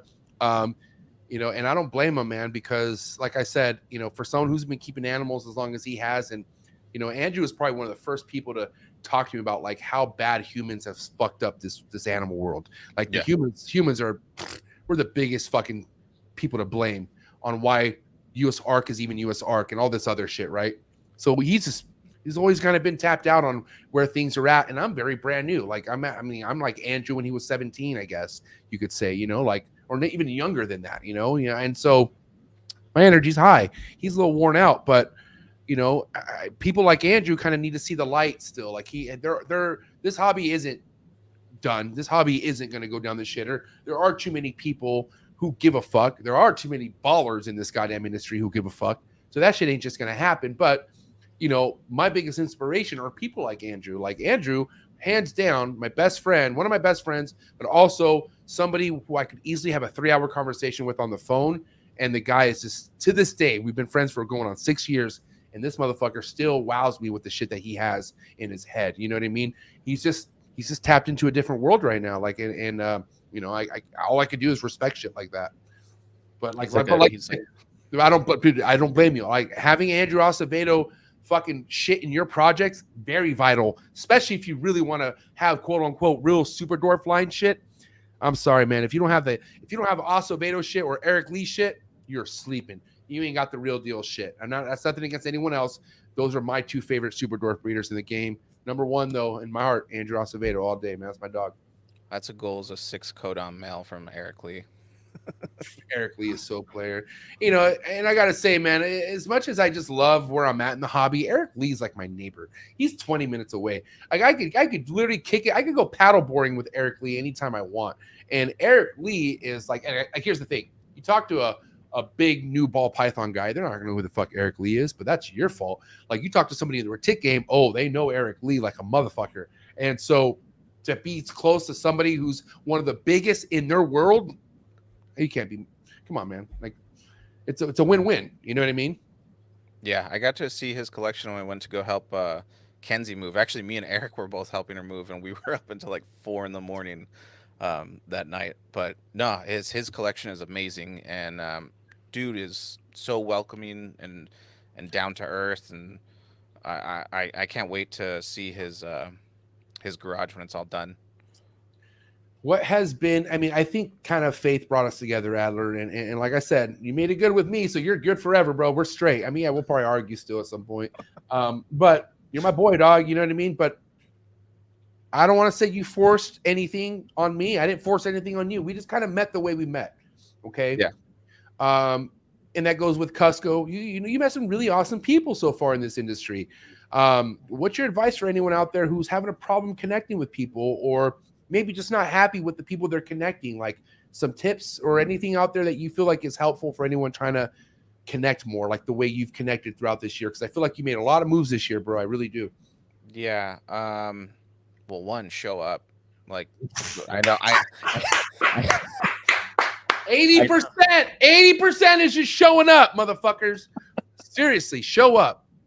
No, I really made sure at the beginning of this year to start hitting the shows heavy. Like, I didn't have to go to Arlington. I didn't have to go to Vegas. I didn't have to go to, a lot of the shows that I went to, but I knew from previous, like I said, previous career experience, it's all about networking. It's all about who you know. So, one, everybody's just people. Like, there's like, yes, Cusco is Cusco. He's amazing, but he's also extremely humble. So if you're just real with him, he's going to bring you under his wing. He's going to talk to you. He's going to help you. He's going to be there for you. Same thing with most of the people that I've met this year. And it's just show up. Don't expect anything in return. Just be yourself. And, as long as you're genuine, everything's going to fall into place. Again, it kind of goes back into the faith thing. I'm non-denominational. I'm not going to get all Jesus-y on everybody right now. But what's your favorite Bible verse? I'm just kidding. Don't even quote me on that. I'm just kidding. No, but it's just things happen for a reason. I'm a big believer in that. Like I said earlier in the episode, we've struggled for 6 years, and every time we thought we were going to go homeless, we weren't going to be able to eat. I wasn't going to be able to feed my daughters. The universe, God, whoever you want to call it, always provided what I needed when I needed it. And so, can we call them the trap gods? Come on, let's do that. Can we call them the trap gods? But you're the trap god. No. I have a god like this. Okay. It's like, bro, believe in your trap. I mean, at the end of the day, I'm sure there's a studio just like yours that's pushing out meth or cocaine. You understand that what you have going on is technically like a trap, but it's animals. You realize that? Okay. Yeah. So the trap gods. We can admit it's the trap gods. But yeah, just showing up, be yourself. Don't be scared. And if you got a unique talent, like for me, I came in, I saw not a lot of people that have a lot of creative skills, at least with what I can do in the industry. So if you have a unique spin that you can offer to somebody, don't go in selling yourself like a businessman, but just be like, hey, I do this on the side. I have, but I'm also keeping these amazing animals. Like, that's how me and MJ got connected. He saw me doing video work for Cusco, and he was like, oh shit, okay, you know some people. I was like, what are you doing, man? You're like, oh, I'm just taking some video stuff for Cusco. I'm like, who else do you do this for? You're like, just Cusco. I'm like, okay, we're gonna talk. And then we talked, and then yeah, I mean, it was funny is because that was the first time I got to meet Cusco's mom, and I was like, holy shit, you're Cusco's mom. And Cusco's mom is like, like I said, Cusco has made me keep the believer of wanting a family and being a family guy in my heart, because he loves his mom and dad, and I love my mom and dad, but still, he just lets it be known that he's a big family guy. And someday, if I'm not already known by that, I want people to know I'm all about the family, man. I really am, and even my Patreon family, my inner family. And I look at you, Adler, as my inner family. You've really helped me change my life with this. You understand that, you know what I mean? So, but like I said, man, you can't force any of these things to happen. Like I've never, trust me, I've been in a position where I wish I was friends with somebody. And there's even been things that has happened in the past where I shouldn't be friends, but I still want to be friends with them. Well, not anymore. Like, I don't, dude, like you need to give me a reason to want to fuck with you nowadays. Like, I don't go fishing for things. I don't, like, it all comes to you, and that's how it should be. You know, if you're comfortable with yourself, if you're comfortable with your own projects, and this is why I say, if you're a fucking bottom feeder coming from different fake accounts trying to talk shit in somebody's life, you need to get a project. There's too much time on your hands, I gotta say. If you could sit there and come back with all these fucking fake YouTube accounts, god damn, I wish I had time like that. Like, holy shit, what do you do? What do you do? Is this all you do? But it's like, dude, people just aren't busy enough. That's why I feel bad when somebody is the most toxic person, or even talking any shit in a comment thread. Like, okay, you're talking shit in a comment thread. There's nothing better else for you to do. You don't have kids. You don't have animals. You don't have something else you could be doing other than this. And they don't, bro. They ain't got no lives. It's sad. Yeah. Yeah. That's what it comes down to. You have nothing to say on that, do you? No. Okay, good. Adler, I want to say, again, amazing episode, but this episode is brought to you by Focus Cube Habitats. The future of enclosures is now here, flexing Texas all day, every day. Thank you to Steven and Ashley.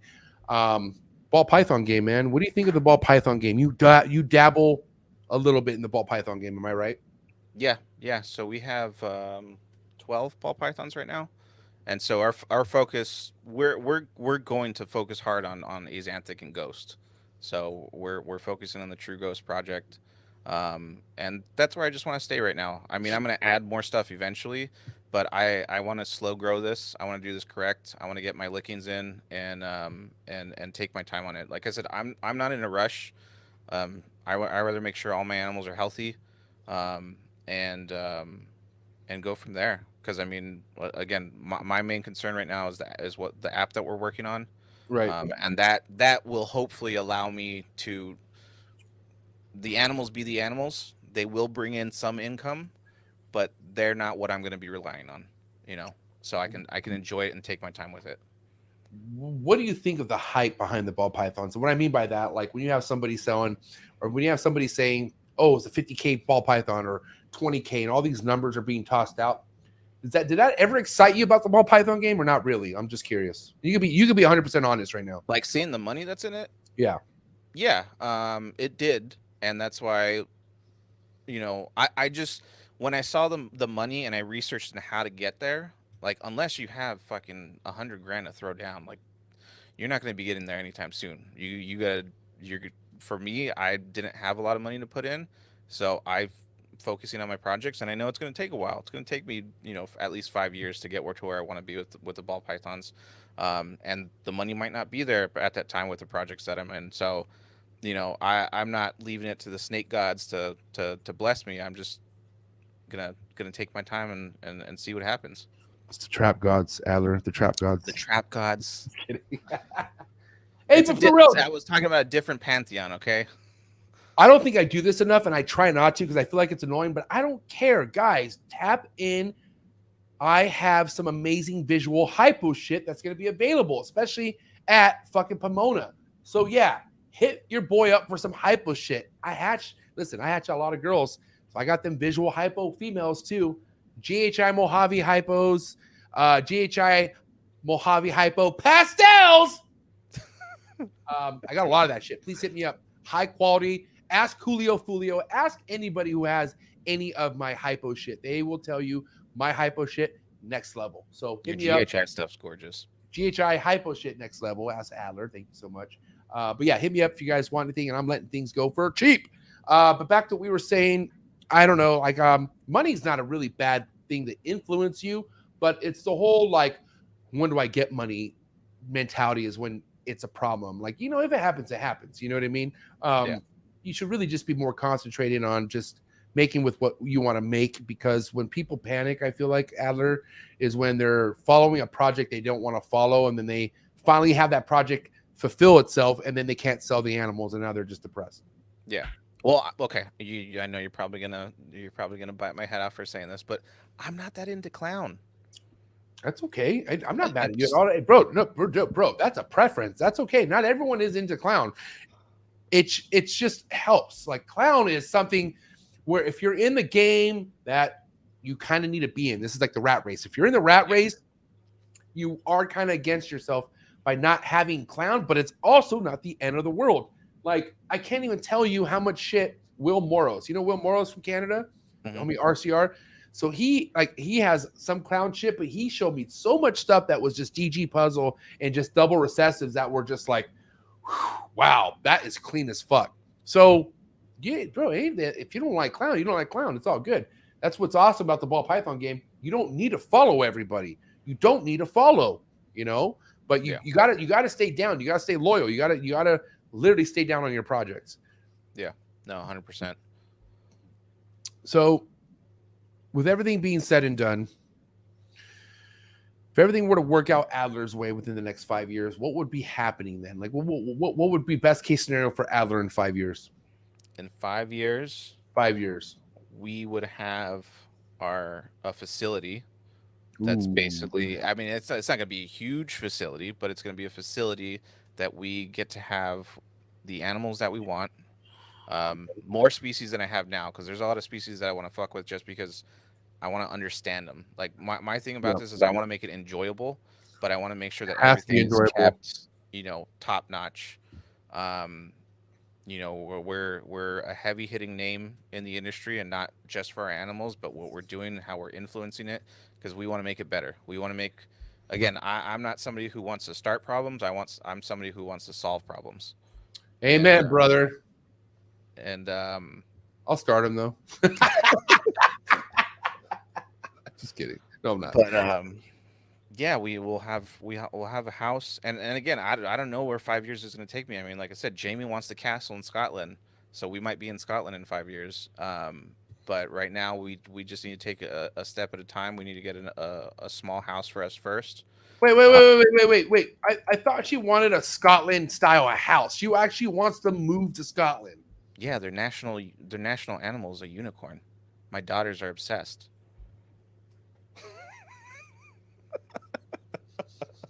I mean, Adler, if we have our collaboration still going, we're going to need to talk about this, buddy.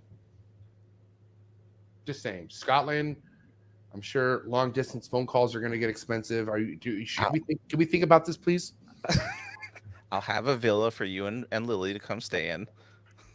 Will you have Wi-Fi? Yes. Okay. We can make it happen.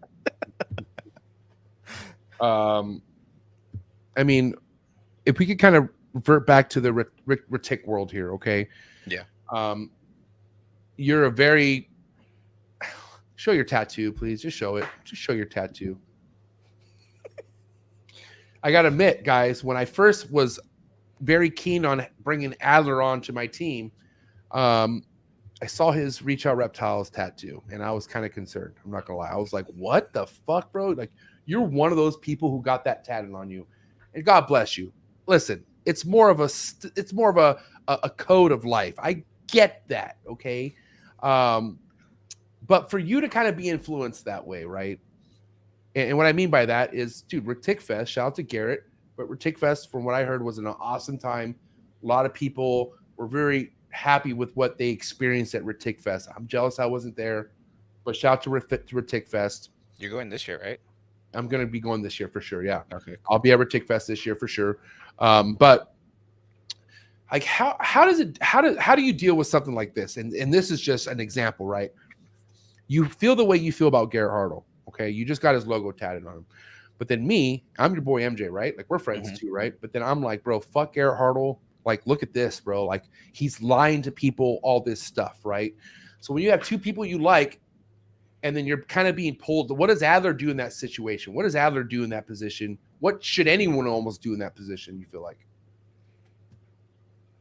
I love Garrett, by the way. I'm just saying this. I mean, I'm doing a bad thing by using me as an example, okay? And have I ever talked shit about Garrett ever? No, you've always talked. Garrett's my boy. Yeah, you've always talked well of him. Right, but I'm just saying, let's say I didn't. Let's say I was one of those, conspiracy people who were like, "Fuck that," you know what I mean? So, but we're close. So, what do you do in that position? You'd feel like, Adler?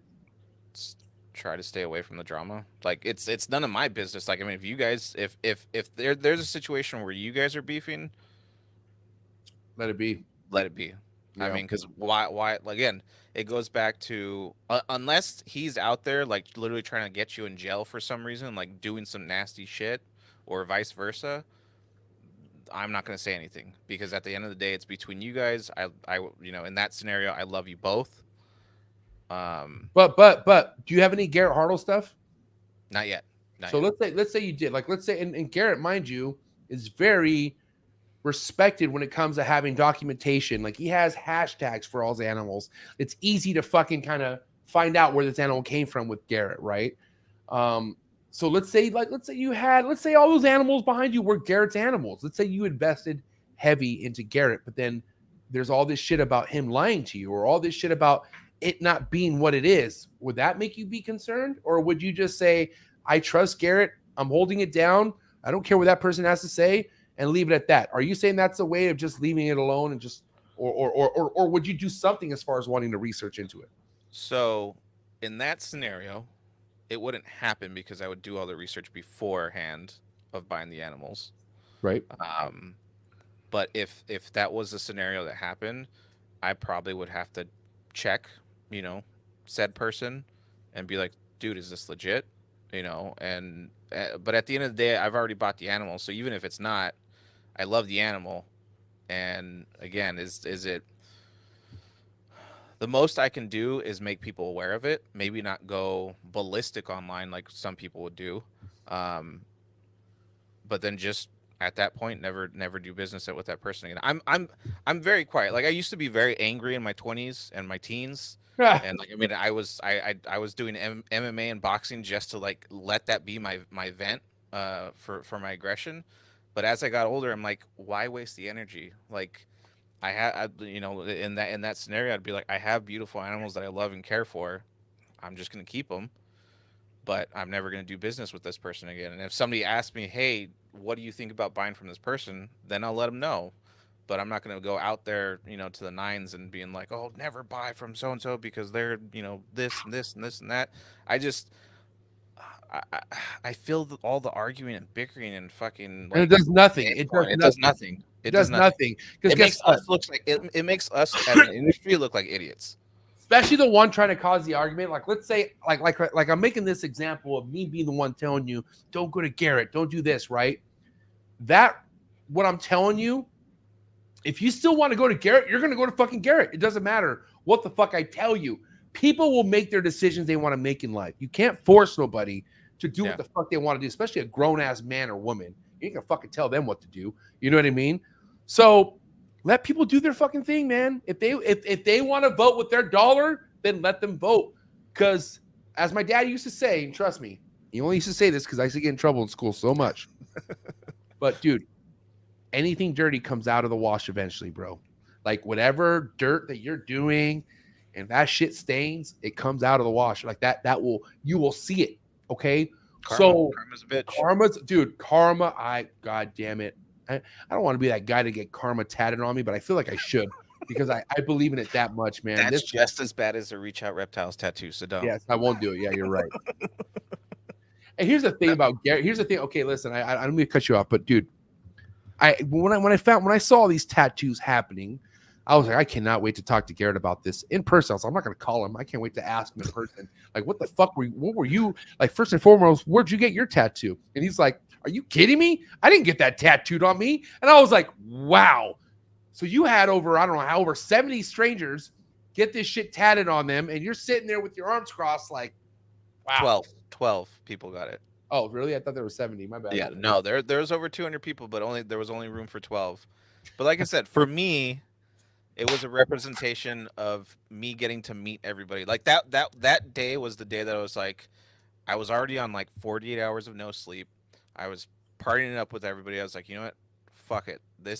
I know I want to be here. This is my symbol of when I made the decision to go all in.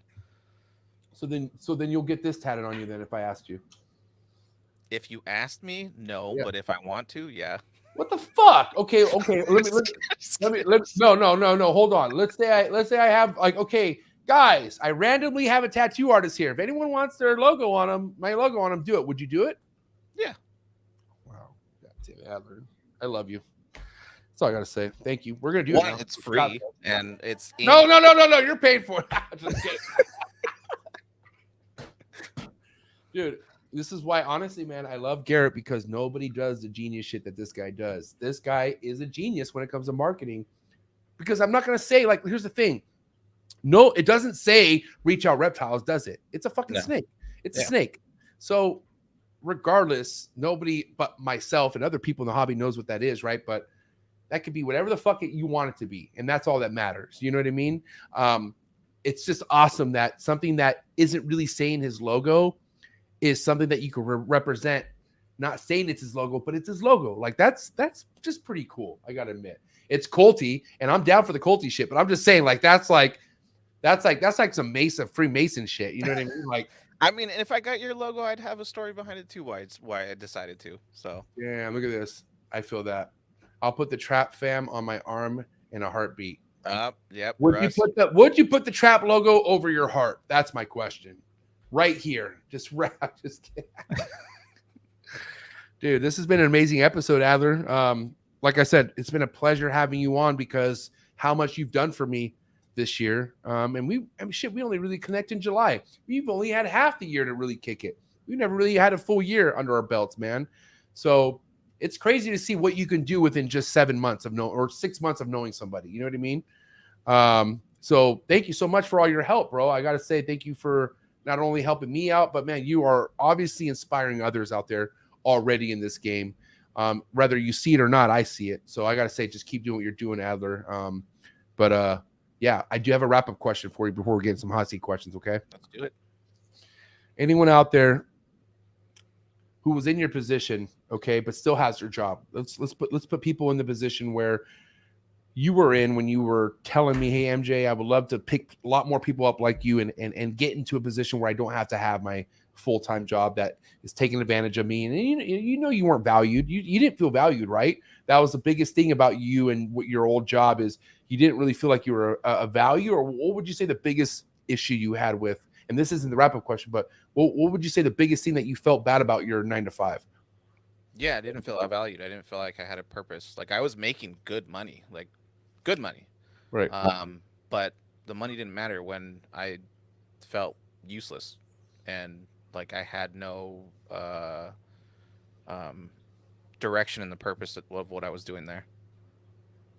So what would be your advice for anyone that is in a position, they're years deep with their job, they're 9 to 5, they hate going. Like let's just say it's an overall hate for it, but most importantly, they're not feeling valued. But they're in an industry like this where they do feel valued, but they have that dark cloud. How would you recommend to push away from something like that, and without them just letting you go? Like for instance, how much more were you willing to deal with, Adler? Like, did you even ask yourself how much more you could put up with being in that position before they let you go? I'm just curious. Yeah, I had an exit strategy, but yeah, that's the biggest thing. Is like if you guys are miserable in the point that you're feeling depressed and you don't want to wake up and go to work, try to make it. I mean, if you're a family person, make an exit strategy. See how much longer, what you need to save up, what you need to do to put away, so that you can jump all in. But at the end of the day, follow your heart. Like the biggest thing is like a lot of people overthink shit, and just like with the branding conversation, everybody overthinks stuff so much. But whenever you follow your heart and you follow what's inside, I know it's cheesy as hell, and it sounds that way, but it's true. Like 6 years of struggle for me, and my wife, and any time that we followed our heart and we just let that call inside of us flourish, everything fell into place. Everything fell into place. Being at Brian's last week, his Discord group, his Patreon group, the Triple B TV family, they raised money for my family for Christmas, and they bought me a fucking drone, like a legit video drone that now I can add to my repertoire. And they didn't have to do that. They just found out that I was laid off, and like that was another piece just to say like, this is where I need to be. This is where I need to help people. This is where I need to flourish, because I felt valued. Going back to that question, I felt valued. I felt people looking at me for once, um, and that was just from me following my heart, being here, taking the time to do stuff that I wasn't getting paid for from people, but just because I wanted to be a good person and I wanted to give back to the community the way that the community's given to me and my family. But yeah, follow your heart, and if you have a family, try to make an exit strategy. Try to get out of there as fast as you can. That's it, man. Because like, no one's gonna fix your miserable life but yourself. I can tell you that much. I mean, that's what I'm saying. Like, even the people who, this is why it's very careful to latch on to quote unquote support. Because I get it, everyone wants to support each other, but when real life shit happens, what support do you have? You need to ask yourself that. You only got yourself. Exactly. So if you are so big on showing other people support, but you can't support yourself, oof, I would probably maybe kick back a little bit and just let's focus on how you could support yourself first. You know what I mean? Like, let's figure out how you could take care of, you know, that saying, how can you love anybody if you don't love yourself? Yeah. The same shit. Yep. Like how can you? Like, so I get it. Everybody wants to be somebody. Everybody wants to, and that's why I don't like the ball python community, because it's all about jerking each other off. And like, there's so much like spineless support in the ball python community. And it's like, oh, let me tag you. Hey, share your top favorite 10 accounts and tag them. By the way, when people tag me in it, I appreciate it. But if you think that's going to get me to want to follow you, you're tripping as fuck. I don't like that. Has no bit of like, oh man, this guy, kudos for this guy. No, I unfortunately, I feel like there's an agenda behind shit like that. I really do. Unless, you know, you're just showing great props, and I get it, but there's people who rely on that kind of like, oh, that's how I get followers. Let me just keep shouting people out. Like, you can shout people out you probably don't even give a fuck about. And I'm like, but then the followers are empty.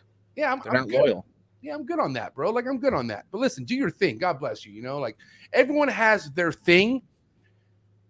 I do my thing. I know that. Adler does his thing, and do your thing. And that's why haters will come about, because haters don't know how to do their thing. Haters have a hard time doing their own thing. So then they look at other people who are doing their thing, and then they're like jealous. And that's when jealousy comes along. So just brace yourself for the haters. They're coming. And just know how to deal with them.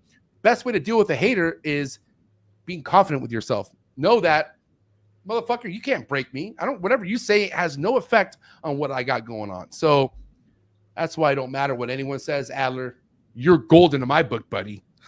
I appreciate it, man. Hot seat questions. Are you ready for these hot seat questions? Let's do it. All right, here we go. Hot seat questions for the homie Adler Romero. Can we get the likes up, though, please, man? Man, we had well over 70 people tapped in for this episode. I got to say, shout with 65 likes. That's what I like to see. Thank you so much. Here we go. Hot seat questions for Ad Dizzle for Shizzle. You ready for these, Adler? Yep. Here we go. Coming in hot. Frozen Thought or Live? Frozen Thought. A cut or no cut? A cut. On what day? Fuck, 52? You're a sick bastard. Or is it 55? 52 or I used to do 52. I do 55. We're talking about ball pythons. 52, 55. Anyways, okay. Red Chondro Neo or yellow Chondro Neo? Red all day. Pre-first shed meal or post-first shed meal? Post. Yay imports or boo imports? Yay. One reptile you would import to your collection anywhere around the world, what would it be? Bolins. One reptile nobody should ever import ever to their collection. What do you think that is?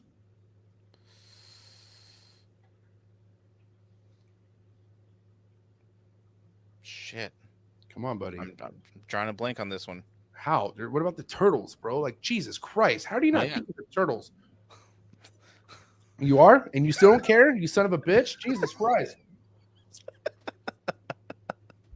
Let's go with the turtles. Okay, turtles. Okay. What species? I'm just kidding. I'm just kidding. Okay. How about this? To miss a ball python or to never miss a ball python? Missed. Favorite ball python morph? Oh, I thought you were trying to like sign something. No. I was itching. Sorry.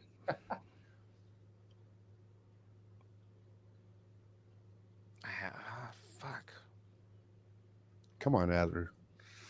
What are you I've doing? been thinking about these questions for weeks already. I was like, I need to prepare for this, and I'm just like, I'm ruining it right now. Come on, buddy. I gotta say it. Red Exanthic. I love the Red Exanthic. What it does matter. Really? Yeah. You mean the HRA? Well, that's het red, But that's all I ever see. All I ever see is HRA. I never see an actual Red Exanthic. Like what the? I'm okay. When I don't want when you combo it right, you get some cool stuff. touche. That's all I'm gonna say. Favorite ball python breeder in the game? Ball python breeder. Come on, Adler. You heard me right. Favorite ball python breeder in the game? You. Shut the fuck up. Why'd you have to say that? You got to save that for the podcast question. I'm just kidding. I'll take it though. Fuck it. Even though you don't own any ball pythons. I mean, I tried to give you one. You told me no. So I'm just kidding. I don't fuck with Jamie, man. Jamie runs the show. Favorite retic breeder? Lucas. Oh, okay. That's not fair. That's a given. Why is that not fair? Because you guys are boyfriend and boyfriend. That doesn't make sense. You guys, you love Lucas. I call him Lucy. Wow, that's weird. Now that's weird. That was Jamie's doing. Favorite? Okay, what would be the one favorite project of Lucas that you love? The Ternate Ocelot. Isn't it Ternate? You called it Ternate for real? Ternate. Yeah. Is that really how you? I believe it's Ternate. Ternate is a lot harder than Ternate. Are we for sure? Can we confirm that it's Ternate? Because I would like to say Ternate from now on, if that's the case. If you're acting French for no reason, I'm going to be very pissed off. Okay, Ternate. Where's okay. Lucas? Oh Is it God. Ternate or Ternate? Or even Chip Indo. Chip Indo's in the bill. Is it Ternate or Ternate or Ternate or Ternate? Okay. Super dwarf or dwarf? Super dwarf. Wait, who's Snake- right, Russ? Wait, what? Russ said he's right. He's right for what? What is Russ right for?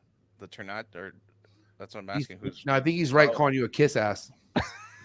Just kidding. Oh my God. Look, so here we go. Chip Indo. Ternate. okay? Thank you, Chip Indo. I will say Ternate from now on. Ternate is pretty cool though. I'm not gonna lie. That was fucking awesome. I wish that was legit, but it wasn't. You did some fucking funky ass marketing shit right now. Good job. Favorite super dwarf locality? Madu. Big flexor or no flexor?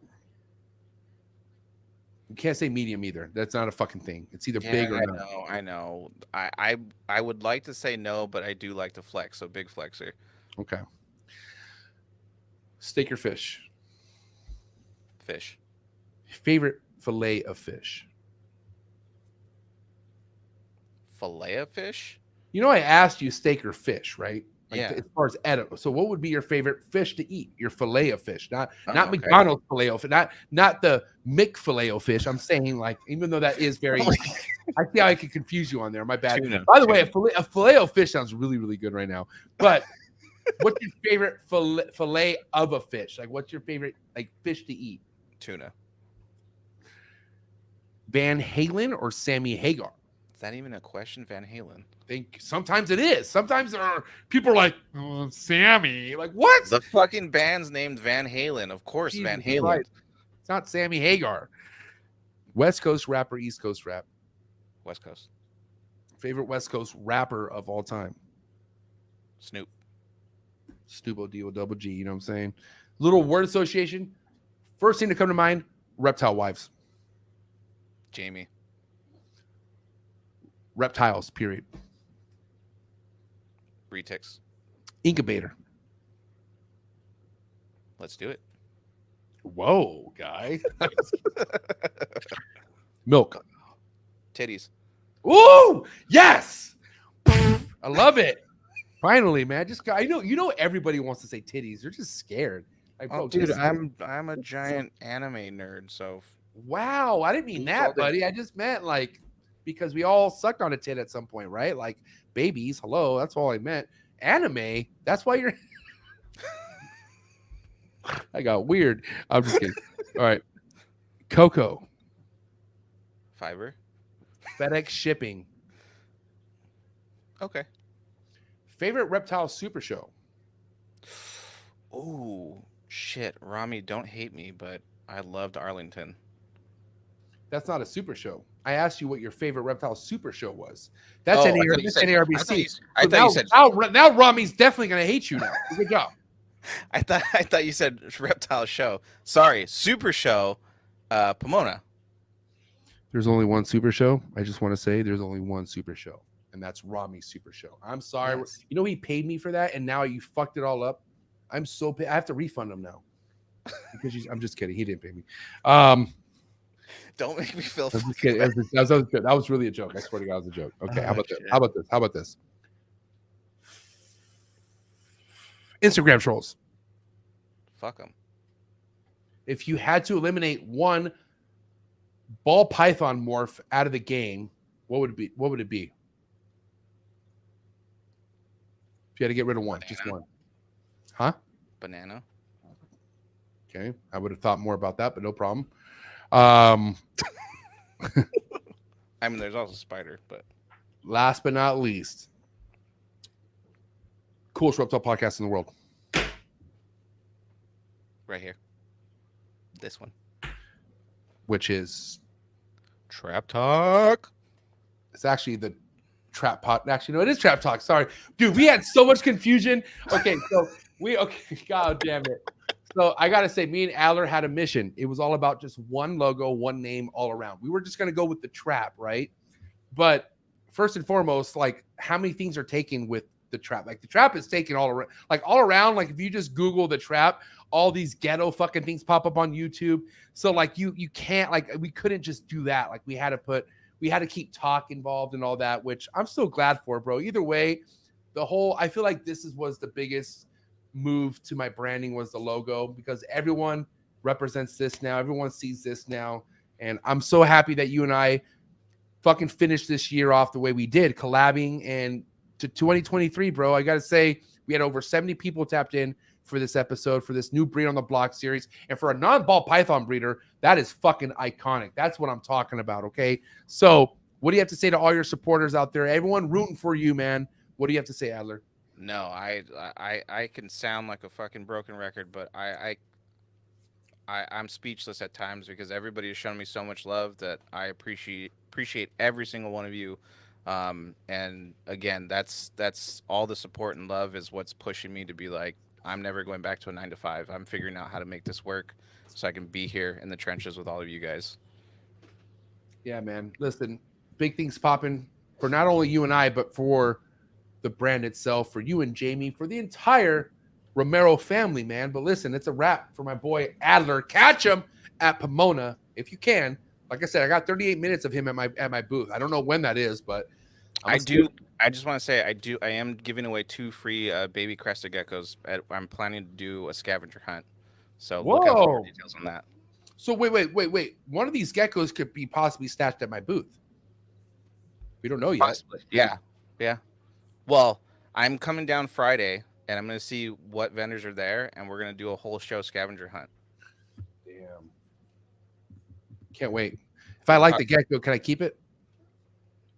You gotta get all the pictures. Adler, listen, I enjoyed this podcast thoroughly. Let your wife know she's going to be on the 2.0 version of this. So You hear that?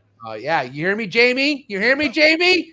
Jamie, like guys, if you want to see how natural Jamie is in this reptile shit, go watch her reptile wives segments. She kills it, especially the first one, bro. Because guess what? That's definitely the reaction people have when us husbands are fucking babbling about nothing but reptiles.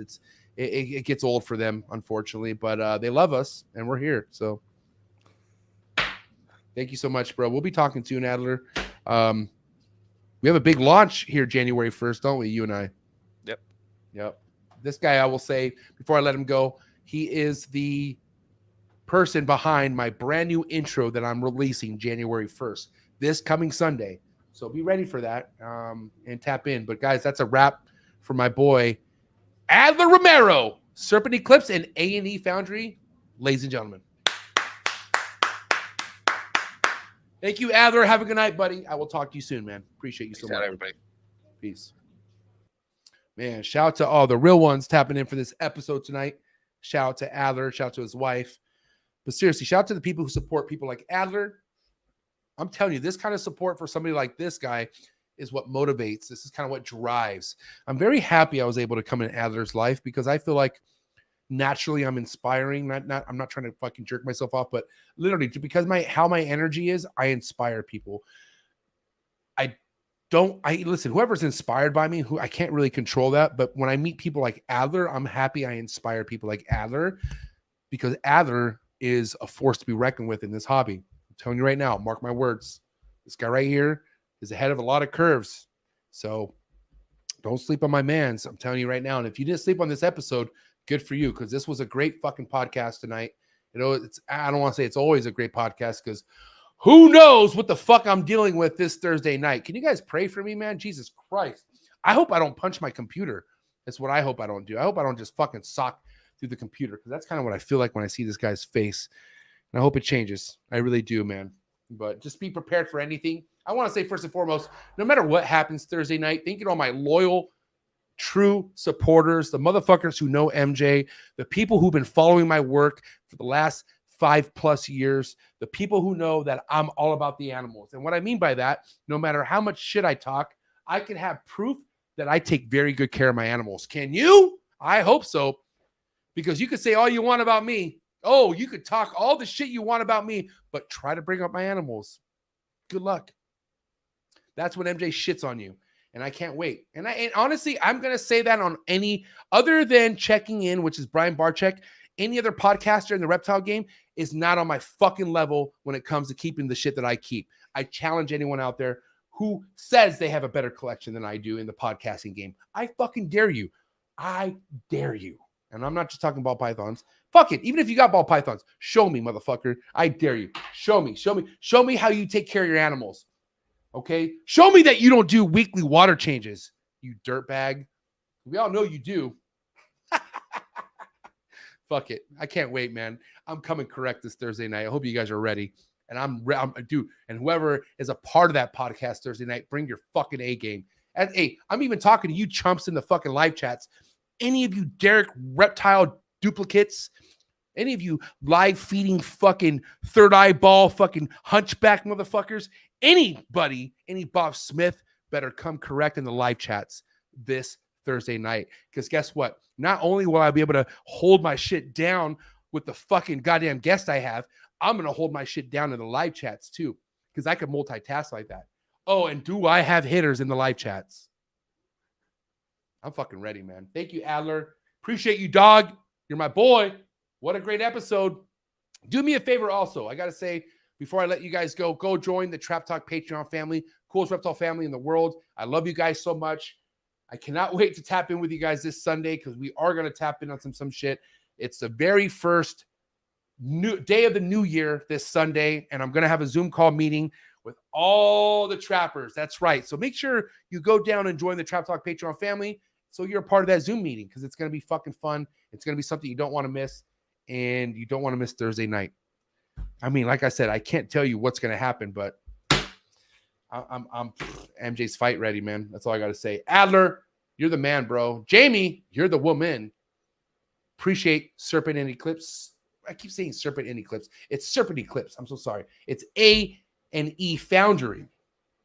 But listen, look how adorable this guy is in the thumbnail. Go give him a follow right now, please. He's at Dizzle for Shizzle. I'll see you guys Thursday night. And